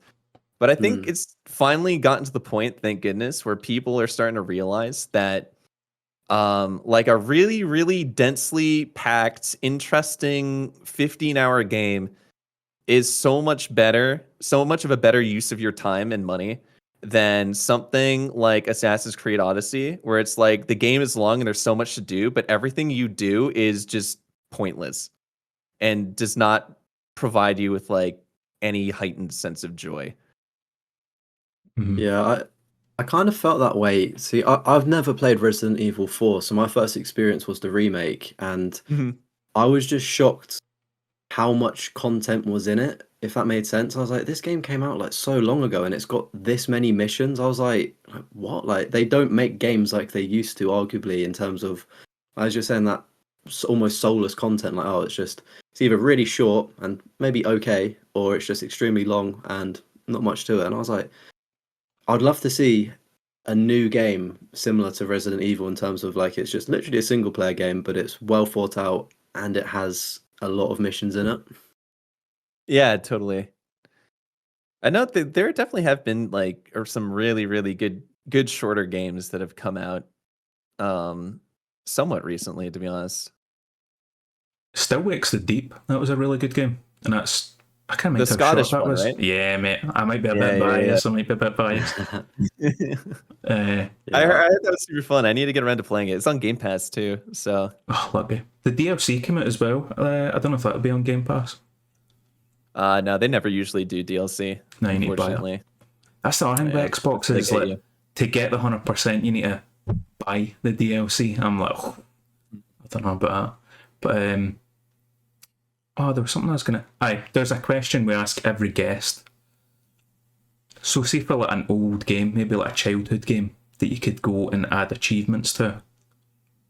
What would you pick? Off Dome, Psychonauts would be super sick. Psychonauts is so underrated. Psychonauts? Yeah, it's basically like a 3D platformer. It's basically about this guy. His name is Raz, and it kind of, you jump into people's heads and kind of help them solve whatever's kind of going on in there. In a sense, it's kind of like you're a therapist, but it's like a 3D platformer with combat and such, right? So just kind of think, your Banjo-Kazooie or your like 3D Mario game, but just kind of like you're hopping into people's minds, and it's super creative too. It's by Double Fine, so the guys, like Tim Schafer and all that, who did like Brutal Legend, all those types of games. So it's super creative too. Psychonauts 2 is like one of my favorite games ever. It's really, really good. I think it's on PlayStation 2. I'd highly recommend it. We got it on and PS it's like Plus monthly, I think, last month. Dude, it capitalized. It's incredible. It's an incredible game. I'm gonna try especially that. if you're like a 3D platformer person. But it's super easy to plat too. Well, relatively easy because you have to like look for like collectibles, but they're not that bad. But it's really, really good. So I'd love to be able to like play and get 100% in the first one. That or Super Mario Galaxy. Super if Mario. Nintendo ever decides to go for a choose, either Galaxy or Sunshine, one of those two. That would be Sunshine. the vibe for sure. So we do have some topics as well for the podcast, and one of the topics that we've got is related to permadeath, roguelikes, and why we love losing. And I think it's fair to say, Snam, that you're quite well versed in these games. I'm not as much. I know Chris dabbles a little bit. You enjoyed your time with Dead Cells, didn't you? But I guess it's just, I mean, as well, you're playing Silk Song at the minute. So like, how's that going, for instance? I love Silk Song so much, dude. It does look good. Unfortunately addicted to it. It's so fun. What is it? I guess I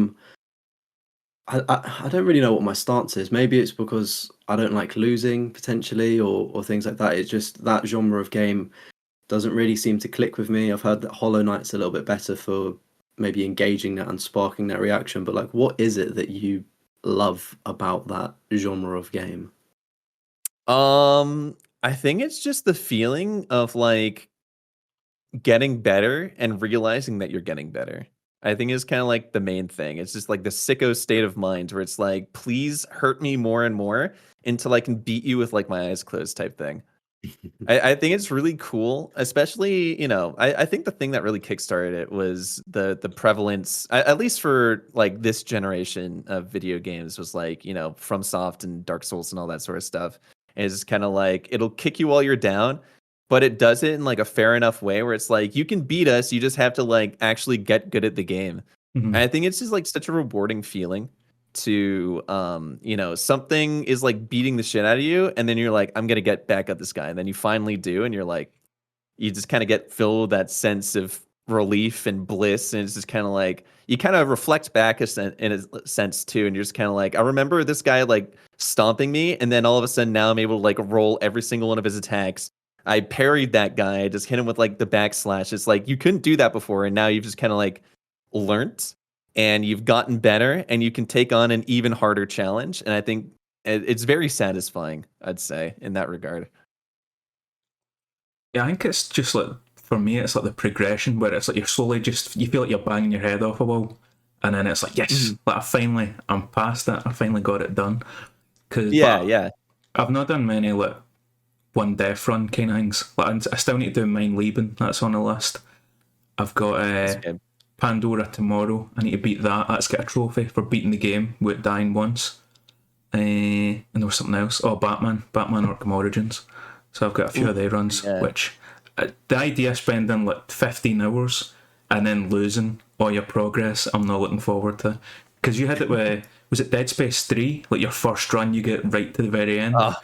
And then yeah, dude, that's reset. So stupid.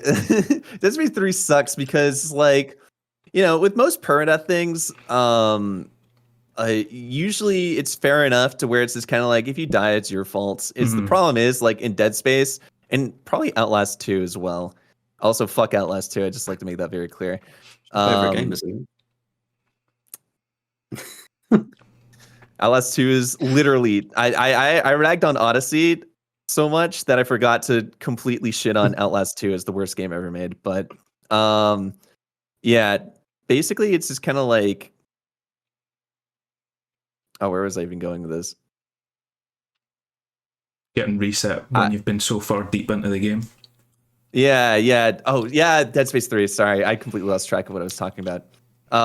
It's just kind of like when it just kind of hits you out of nowhere, and there's like nothing you can do about it, and it's just kind of like there are times in Dead Space 3 where you like die to like a bad hitbox or a glitch. Like that's just usually permadeath is fair and rewarding, and it's like if you die, you can kind of understand it's your fault, and that's what kind of keeps you going. But then when it's a game like that where it's like it just kills you randomly with like no ability to like show off your skill whatsoever, then that's really frustrating.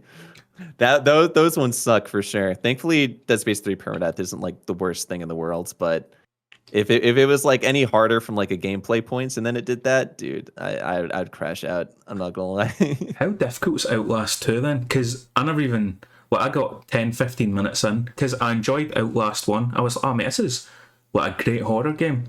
Started Outlast 2 and then I was like, this is just boring kind of thing.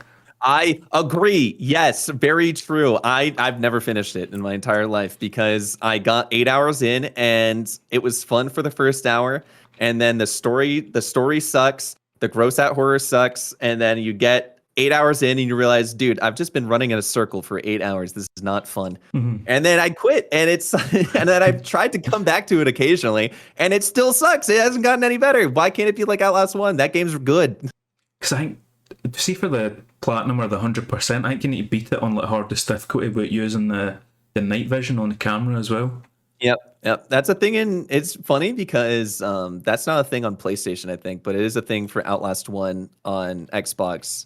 But then they actually brought it over for Outlast 2, and we have the same trophy and achievement list. So I think, yeah, in Outlast 2, you have to beat the entire thing without ever reloading the battery. So you only get like super limited night vision, which is miserable, especially since you can only use half of it until like the last area of the game, because the last area of the game is like in a mine where you can't see anything. So you literally are stuck with half of being able to see ever for like, I think a run, if you know what you're doing, is like 3 hours. So it's nothing crazy, but you're still like stuck 2.5 hours with like half night vision, and that kind of blows for sure. Every single person I've talked to that's done the Outlast 2, Messiah, I think it's Messiah, right? That's the Messiah. That's it, yeah. Yeah, every single person I've talked to that's done it has never been like, "Oh, it was so rewarding. I really enjoyed that." It's been nothing but negative. Every single person who's ever done that has just hated themselves. I'm just kind of like, that doesn't sound very fun at all. That was something I wanted to ask. See, before you go into a challenge or like you start streaming it, so maybe you get the idea like, oh, this could be a good stream video idea. Do you research it, or do you just kind of go in blind and then hope for the best and learn the patterns? It depends. I mean, if I'm going to do a challenge, I kind of like figure out what I need to do beforehand, in the sense that I need to know the parameters of what I need to do. Like it's really simple. I'm making it sound more complicated than it is, but it's just kind of like I'll go into, I'll look up Wolfenstein 2. It's like you have to permadeath this, and then you have to fight a lot of enemies a lot of the time. I'm like, okay, cool. So I don't really like do anything in depth. I think for every single video I've ever done, other than Alien, I have not done any practice whatsoever. I just kind of go in. And I might not have ever played the game, or I might not have played the game for like 9 years. And I'm like, I don't care. I'll just send it, see how it goes, and I'll figure it out myself. The only video that I didn't do that in, and I eventually had to look stuff up for, was Alien, because I was quite literally hit a brick wall so early that I was just kind of like, okay, well, I need some extra help here. Mm-hmm. And then the only challenge I've ever done after that I haven't made into a video yet is Wolfenstein 2.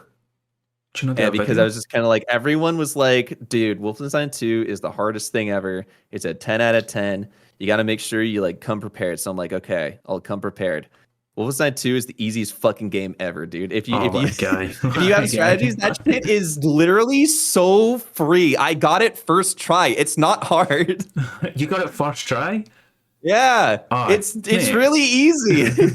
See, this is what I've been saying on the podcast for the whole year. Because last year I was like, I'm going to get a 10 out of 10 platinum this year. And Wolfenstein 2 is ranked as a 10 out of 10. And I was like, see the amount of people that have got it and the amount of guides there is. I was like, it cannot be a 10 out of 10. So I've been kind of putting it off, and I'm going to get it mine leaving. Mm-hmm. But you're saying it's literally free. Yeah, it's a free platinum, unironically. It's like I'm sure it used to be a 10 out of 10 back when it first came out because no one knew what they were doing. Mm-hmm. If you use a guide, dude, it's quite literally every single area has a consistent strategy to where if you fuck something up, literally the backup strat is go in a corner and just shoot and hit most of your shots and you're done. You literally just ride that entire strat to the end, and then it's just GG. It's very stressful. Don't get me wrong. Like at the end, my heart was beating because it's kind of like, oh fuck, I'm like 5 hours into this run, and if I die here, I have to get sent back 5 hours and watch that 10-minute cutscene. See, I feel like it would have been such a flex doing that if you uploaded that video, though. You getting Wolfenstein 2 first try. It's I'm planning to. Don't worry. But the problem is that I play games and make playthroughs way faster than I upload them. My editing takes way longer. I have 7 videos that I still need to edit. Wolfenstein 2 is one of them. I have a Sekiro video that I filmed two years ago where it's like 18 streams. I got every single achievement in Sekiro with the Demon Bell on Charmless, which means that I can get hit through blocks unless I perfect parry everything. Damn. And it was all in one save file. So I had to go up to New Game Plus 3. And I couldn't heal the entire time. So throughout all 4 of my playthroughs, I could not use a single healing gourd whatsoever. And I did that 2 years ago, and I've been meaning to turn it into a video. I haven't gotten around to it yet. What's the next video that's going to come out?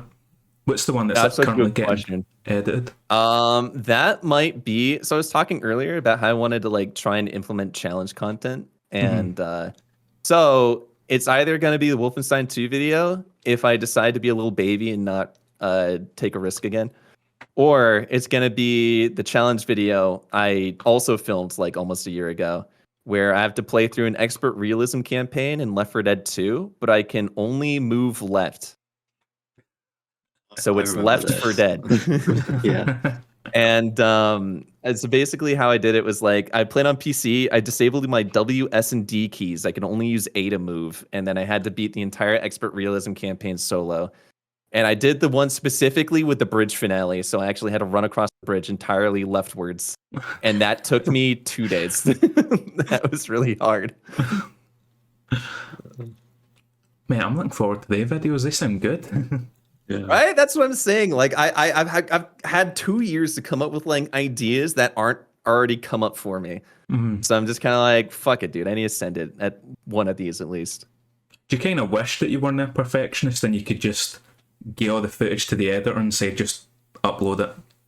No, because I feel like if I put out slop, then my reviews, but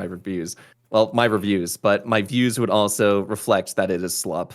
So I'd much rather make it my own, to be honest. It still needs that Snam touch to it. A little bit, dude. Ironically, I don't even know if I could ever even if I made just a playthrough and I told my editor, oh yeah, just cut out all the boring bits, and it's just kind of I do a let's play, I'd still probably have to review it. That's how particular I am sometimes, dude. It's bad.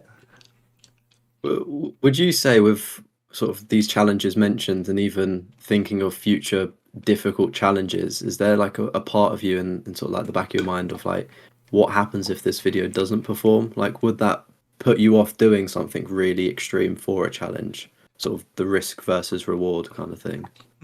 I think of it I take a step back and realize that one video isn't going to tell the whole story. I think when I obviously I'm not going to full transition into challenge content, but it'd be cool if it's every so often when I think of a good idea, I can put that out in between all my achievement stuff.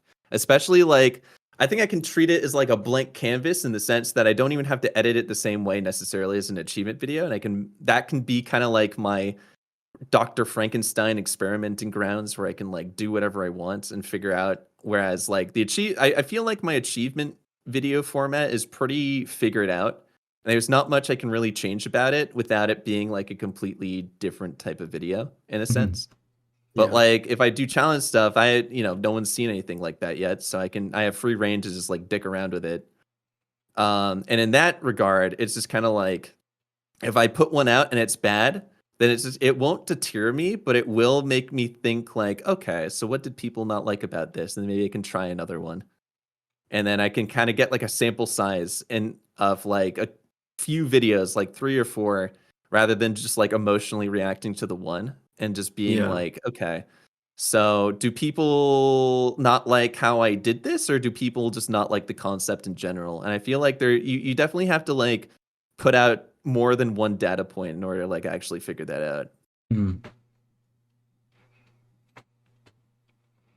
It's an interesting take. So I think a lot of the time in any industry, people can be quite reactionary, can't they, to anything? So I think it's important to take that step back and just, I guess, analyze as well, which is definitely a good thing to do. Oh, for sure. It's just kind of like, to be fair, it's like I also see like a 9 out of 10 or a 10 out of 10 on my YouTube studio. I'm like, fuck, people hate me, and then you just kind of have to lock back in. To be honest, you just like, okay, next video, chop video boy, fire. Get it out. Yeah. In terms of just shifting onto these topics that we've got as well here. So we've got balancing gaming for fun and then gaming for content, and I feel like we have touched on this briefly through the episode already, but is there kind of like a preference of the difficulty games that you would play, if that makes sense? For, let's say, for streaming, would you always opt for the harder game opposed to, a nice, beautiful walking sim, for instance, that interests you? Yeah, I feel like I usually do my easier games and my like lesser known games off stream for like my fun gaming.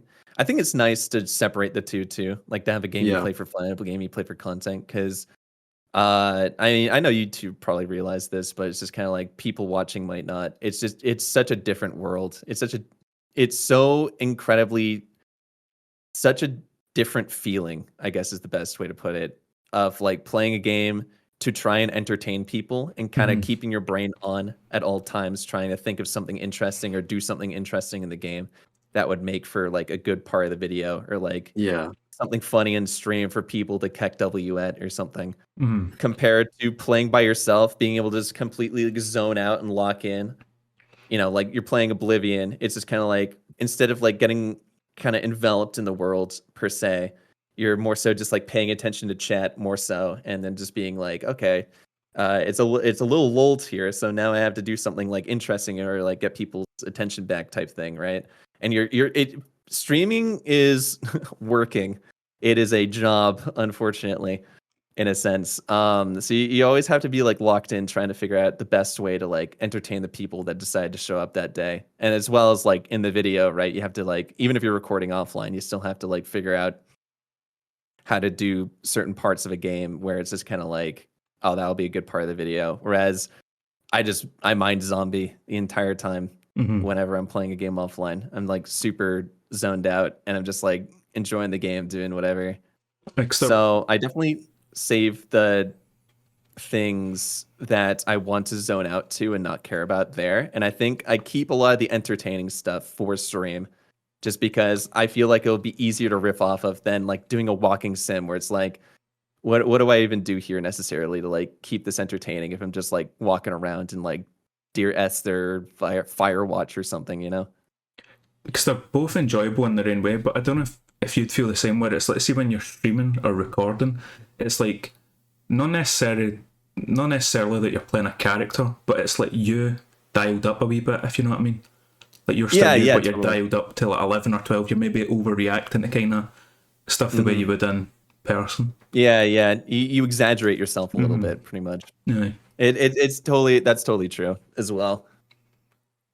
Yeah, I think it helps as well with the like the style or genre of game that you do choose to stream, because I've found, I've tried to stream an RPG, it just categorically didn't work for me because it's so flat, and it's, as you said, you're having to make these things up, and some people are great at doing that, but for me it's just like, no, I need to sit in a dark room and lose myself. And it's like, I find personally, horror games, action games, FPS games, something where something is constantly happening and is probably going to be random and completely derail you, is where the entertainment is at. So it's, I guess it's 100% agree with that. Yeah, exactly.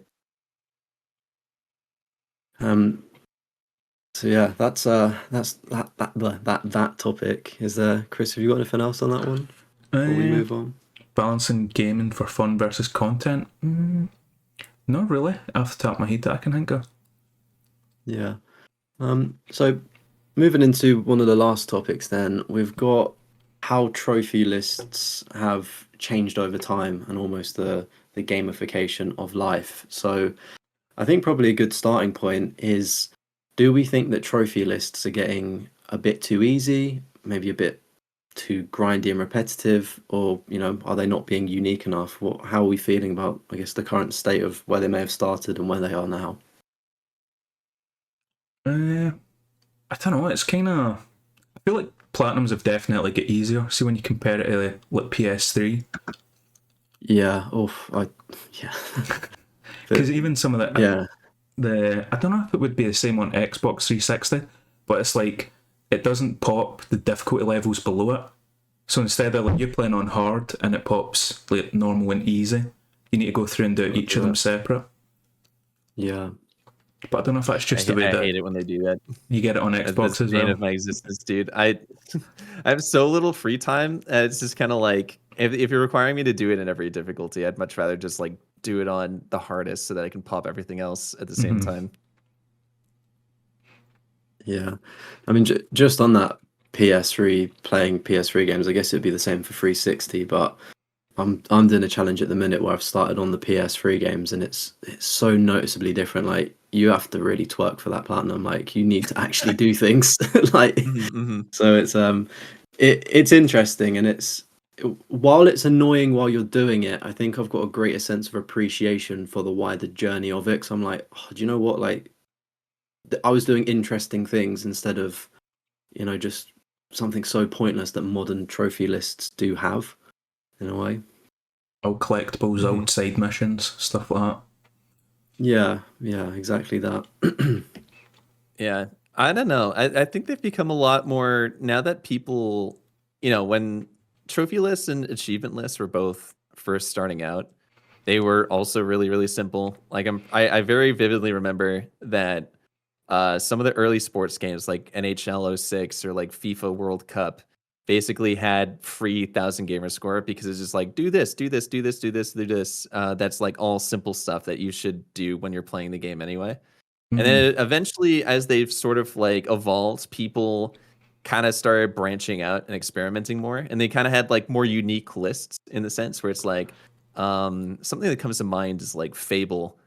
You guys didn't get it on PlayStation, but I don't know if you ever played it on 360, but it's like a British RPG that was like super popular, and they're going to have like a successor to it like sometime next year. But you would do things like turn this guy into a chicken, get married when you're in a goth outfit, kill an entire village with this like special weapon. And it's just kind of like, people were messing around with it, and it got really, really unique. And I love unique lists specifically, just like stuff where it's like, all you have to do, or basically what you have to do in the game, is experience everything the game has to offer. Some funny things like we've thrown in, and maybe, like our hardest difficulty, get your collectibles. But like a majority of the list is just like a bunch of stuff where it's like, experience all the cool stuff we've like laid out for you that you might not be motivated to do otherwise. I think those are really, really good. And then it's kind of gotten to the point now, I think, where I don't know if it's necessarily easier, but it's definitely gotten a lot more uniform. Like, people know what a trophy list is now and what people expect from it. So it's like, you got to beat the game. You got to get your collectibles. You got to get an achievement for each milestone in like the story. You get like 100 kills with this pistol, and then you get 100 kills with this SMG. And I think it's gotten a lot less creative, which is kind of sad. There are definitely like some exceptions to that. There are a lot of like achievement lists still coming out that kind of have that joyous whimsy of like, hey, go do this thing. It'll be really fun or it'll be really funny. But I think people they've become more complacent, I guess is the best way I can put it. Like they don't really want to like try that much on them anymore because now everyone knows what to do. I feel like you summed that up well, where it's like there's a formula that everybody kind of just follows instead of having fun with. Like, mate, that Fable one sounds fun. Like, because I've not even looked into all the achievements. I just seen Fable 1. I think it's got the smart glass achievement. So you can't even the get smart glass achievement though, particularly. So I'm not even gonna look fuck that one. Everything else is great though. Have you done all the Fable games?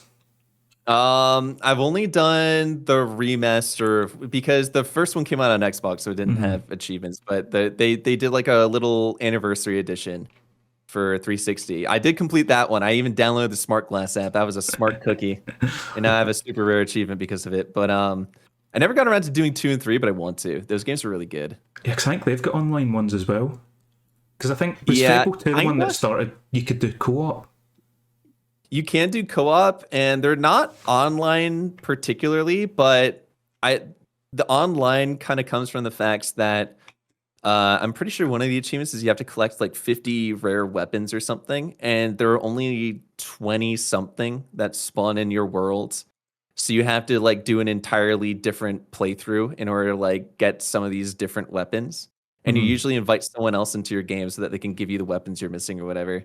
But you don't necessarily have to do it that way. Like you can get like a second account and then like join in split screen, I think is how the workaround there. And you just kind of do another playthrough there, and then your second account just like drops it for your first account or something. Yeah, because mate, Fable was one of the games I put like a load of hours into it when I was a kid. And I kind of want to go back and experience it. Mate, I was some chicken kicker. You should have seen me back in the day. I was class at it. Hell yeah. No, dude, they're all backwards compatible too. So they perform super well. So if you ever, want to hop back on, it's a good time. Yeah, mate, I'll need to jump on it at some point. Yeah, I mean, that's the thing about Xbox. Like, I brought is it the Series S, the online one? No disc. Yeah. Yep. Like, I brought one of those for Starfield, funnily enough. Never played it. And I just started playing Halo. Yeah. But, like, I don't know what it was. It's just I got it, and I was like, there's so much stuff here. Maybe it's a bit overwhelming. Like, I played a bit of Halo with my friend, and we were planning to just run through the campaigns from start to finish, and then we kind of stopped, and it's just... I don't know. It's always the thing. Like, I'd love to go back. There's Fable. There's Halo. There's obviously all of the Gears games to do, and it's just like, like so little time, dude. So little time. And then there's obviously new releases as well. You're like, what do I do? Yeah, I've always held this belief very strong, and you guys can rag on me for being a loser about it, but I've always said that PlayStation and PC have more games, but Xbox has more games.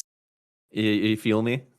In the sense that because you have Game Pass, you have so much access to a bunch of stuff for like I think it's $20 a month now or something, where it's just you can play whatever the fuck you want, and they're all curated for you, and there's just like so much like choice and variety, and it's all access immediately, and it's like it is very overwhelming, like you said. But PlayStation and PC, because Xbox are bad at making exclusives.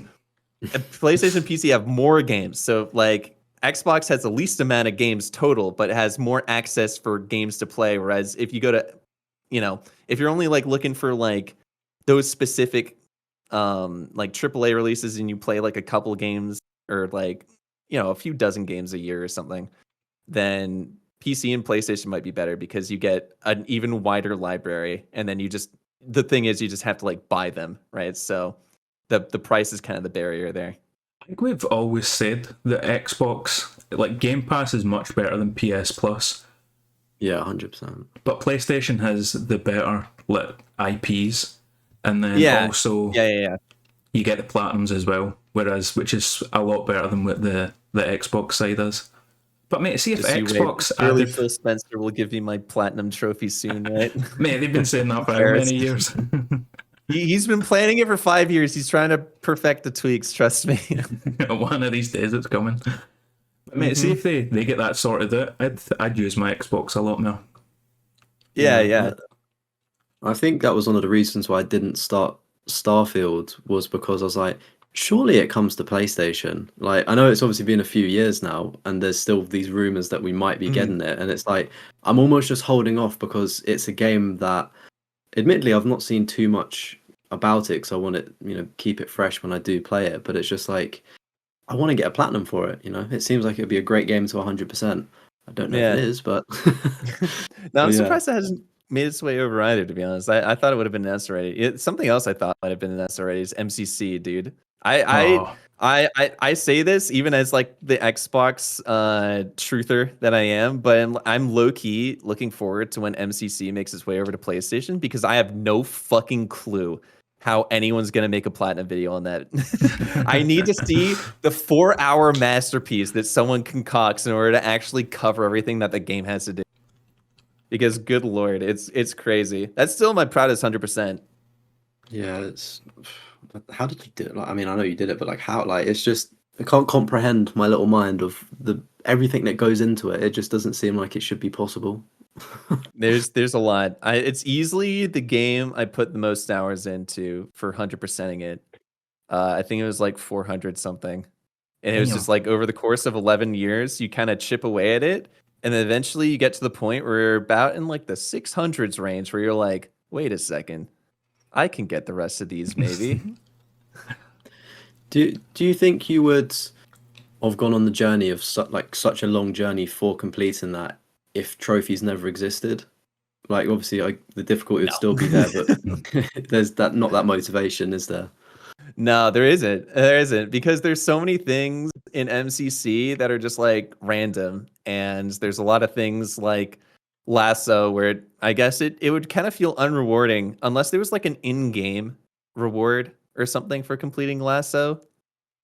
I can't imagine many people would want to try it that much, to be honest. It genuinely is so fucking miserable playing Lasso. I don't think you guys won't understand until you do it yourselves, but it is quite literally just CBT in video game form. It is Halo. The Halo games are fun. On Legendary, they're amazing too. When you play it on Lasso, dude, it is just like legitimately just a mental pummeling, unlike anything you've ever seen. It is just the most depressing fucking thing ever, but you're like, I have to finish it. Which Halo was the hardest to do? I was gonna give a take on that when I finally released the Halo 2 one. But top 3 are definitely 1, 2, and Reach. Reach. Wait, I'm trying. What one was Reach again? Is that the one Reach where is you the die prequel. at the end? Spoiler. Yeah. Yeah, right. No, Okay. whoa, hey. These are PlayStation people. They're waiting for the MCC. You ruined it for them. I don't think is any PlayStation games went to Xbox, because we've been getting like Forza, Sea of Thieves, Gears of War. We got Helldivers a week ago, or at the end of last month. Oh, so you did. Because there was the Halo like expansion pass. Yeah, and then we got MLB The Show, which I could not care less about, to be honest. I'm a sports guy. I love basketball. I love football. Baseball is melatonin to me. It's America's pastime, isn't it? America's favorite pastime, baseball. It is. It's good for hanging out with people. I'll go to a game. Don't get me wrong. If I get tickets to a game, I'm very down to see my Giants get whipped because they're like 127. Oh, actually, wait, that's a good record. I don't watch baseball, but they're like 0.50 or whatever. But I'll be having a good time. I'll be like chatting my friends up. We'll get ourselves. You know what's funny is that the San Francisco Giants Stadium has some of the best food in the entire city. It has some baller stadium food. Unfortunately, you guys are British, so you don't know what good food tastes like. But let me tell you, it's really good. Listen, mate, beans on toast, it'll change your life. Couple crumpets. But, are you going to jump into Helldivers too? Is it sort of? I don't know. Is it? It's never really interested me all that much. I'm thinking about giving it a try, but I think it'd be fun to play with friends, and I have no one else who I know that wants to dick around it with me right now. So, is there any PlayStation games you really want over, like Last of Us, where you're like, mate, I'd love to experience like a Last of Us or a God of War? I think the nice thing is that a lot of the PlayStation games now are being ported over to PC. So I actually kind of have access to them. I've just never really been super motivated to like go out of my way to play them and get out of my Xbox bubble because I've just been so backlogged with everything. Mm-hmm. Like I still haven't even played Cyberpunk yet, and I've owned that game for 5 years. So Mate, Cyberpunk is good. I played it on I know, launch on PC, everyone and tells me, everyone glazes it so much, and I have to play it, but I don't know when I can do this. Same with Baldur's Gate 3. I've owned that for 2 years, and I still haven't touched it. I mean, I'd love to play But Baldur's Gate 3, but I'm let's see the time sink, what the amount of time that would I take know up, exactly. and I know I'm going to get lost in it, and I'm going to play nothing else. Yeah, but yeah, I think if anything were to be ported to Xbox, I mean, first things first, I want that Silent Hill 2 remake to be ported over. That seems really fun. But other than that, maybe like, yeah, Last of Us, God of War would probably be my next 2 picks, I'd say. No, a Spider-Man fan. I mean, it's okay. I'm more of a DC guy. I'm not gonna lie. DC guy. Except not Zack Snyder DLC. Nice DC either. I don't know. I was huge on that. It's been a dark time ever since the Nolan films, but I hear Superman's good, so I'll go see that. Man, I've heard good It things. was quite enjoyable. I enjoyed it. It's seems like it's going in the right direction. Because you're right, the whole Snyder stuff. I was just like what was it, like Batman versus Superman, and they were literally just fighting. But like obviously they were fighting, but it's like the reason why we're gonna stop fighting is because our mums share the same name. Like Martha, like Yeah, like that was like, fucking stupid. like yeah, like it was bad.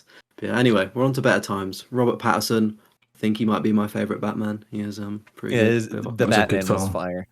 Yeah, but just one last thing then. What do we think the direction of trophies and achievement is going to go in? Like, what's our predictions of how they might evolve? For instance, it could be Xbox getting the platinum equivalent, for instance, like that. Like, what would we want to see, and what direction do we think logically it might go in the future? I think as it's getting more popular, they're going to get easier, because I think they know now that people will buy the game if it's an easy platinum. But it can kind of sway you where you're like, will I buy this game or not? You know what? It's actually not that difficult. Okay, I'll buy it. But then also make it longer so they get more hours. Because that's like a stat thing they look at as well, where it's like retention, I think, like how long people play the game for. So I think probably New Game Plus. Yeah, I made New Game Plus. They'll put a bunch of that in. Yeah, I think we're probably going to see a rise in season pass or premium season pass related, or basically paid trophies. I think that's going to start creeping in a little bit more. For instance, the brand new FIFA that's come out, I believe there's a trophy on that list that is or complete the entire premium season pass, which you No way. Yeah, so I think you can buy it with in-game currency, like the stuff you earn by playing games, but you'd probably be playing like 100 hours to get the amount of coins to do it. So it's easier to put a tenner on, for instance, to buy it, the season pass. So yeah, I think that's probably one of the likely things that I could see happening. Are there any particular types of trophies like that we'd want to see in the future? Mate, like that Fable stuff, that sounded fun. Yeah. Getting married as a goth. I'd love to see more creative and fun ones, to be honest. Like, I think, I think ideally, like an ideal trophy list, in my opinion, is like I think the story milestones and completing the story, super necessary. It also like motivates you to keep playing, because if it's just like one achievement for beating the story and you go through like 12 hours without being able to do anything, I don't know, my dopamine runs out real quick. Yeah, it gives that structure, doesn't it? I mean, that's good. I think collectibles are fine so long as the collectibles actually like provide some value. Like if they're like Alan Wake thermoses, they can be thrown into the gutter. But like if it's I don't know, like newspapers in so and so game where it's like it gives you backstory on stuff, that's pretty cool. I mean, or if it's like you collect all these things, then you get like a special item at the end that's not like a piece of turd like Breath of the Wild, then it's just kind of like that's pretty cool. And then just like fill the rest of it with just kind of like interesting stuff, just like things to do, things that you want gamers to see in your game because you're proud of it, type thing. I think is like the ideal way to go about it. I think also piggybacking off that collectibles one, make it an in-game. Like I can see it on the in-game map. See if I need to look up mapgenie.com to find out how to find them all. It's just like an instant turn off. Agree. Yeah, I think a bit of a wild take here, and I don't know how feasible it would be. But I think I'd like to see Twitter fingers. I'd like to see custom trophies in the sense of the game recognizes how you play or your play style in a particular game, and it would adapt a certain trophy towards you. But again, logistically, I don't know how that would work for everybody because it would probably skew, getting a platinum, for instance. But I would kind I'm of sure. disagree with that. I think the fun part about collecting trophies is that you can compare it with other people and they've gone through the same exact thing you have, in a sense. Where it's like, I think a lot of things, not even just like trophy hunting, but also like all our videos, is like one of the big draws to it is that they're relatable. Like you've gone through the same struggles as someone else has. Where it's kind of like if the trophy's adapted to you, then it's a lot less. Now you're watching to see what this guy in particular is doing, rather than like some sort of like shared pain that you have. Like you're, I guess is the best way to put it. Yeah. I was going to say, because I had that with Adam McDermott, you know who he is? Mm-hmm.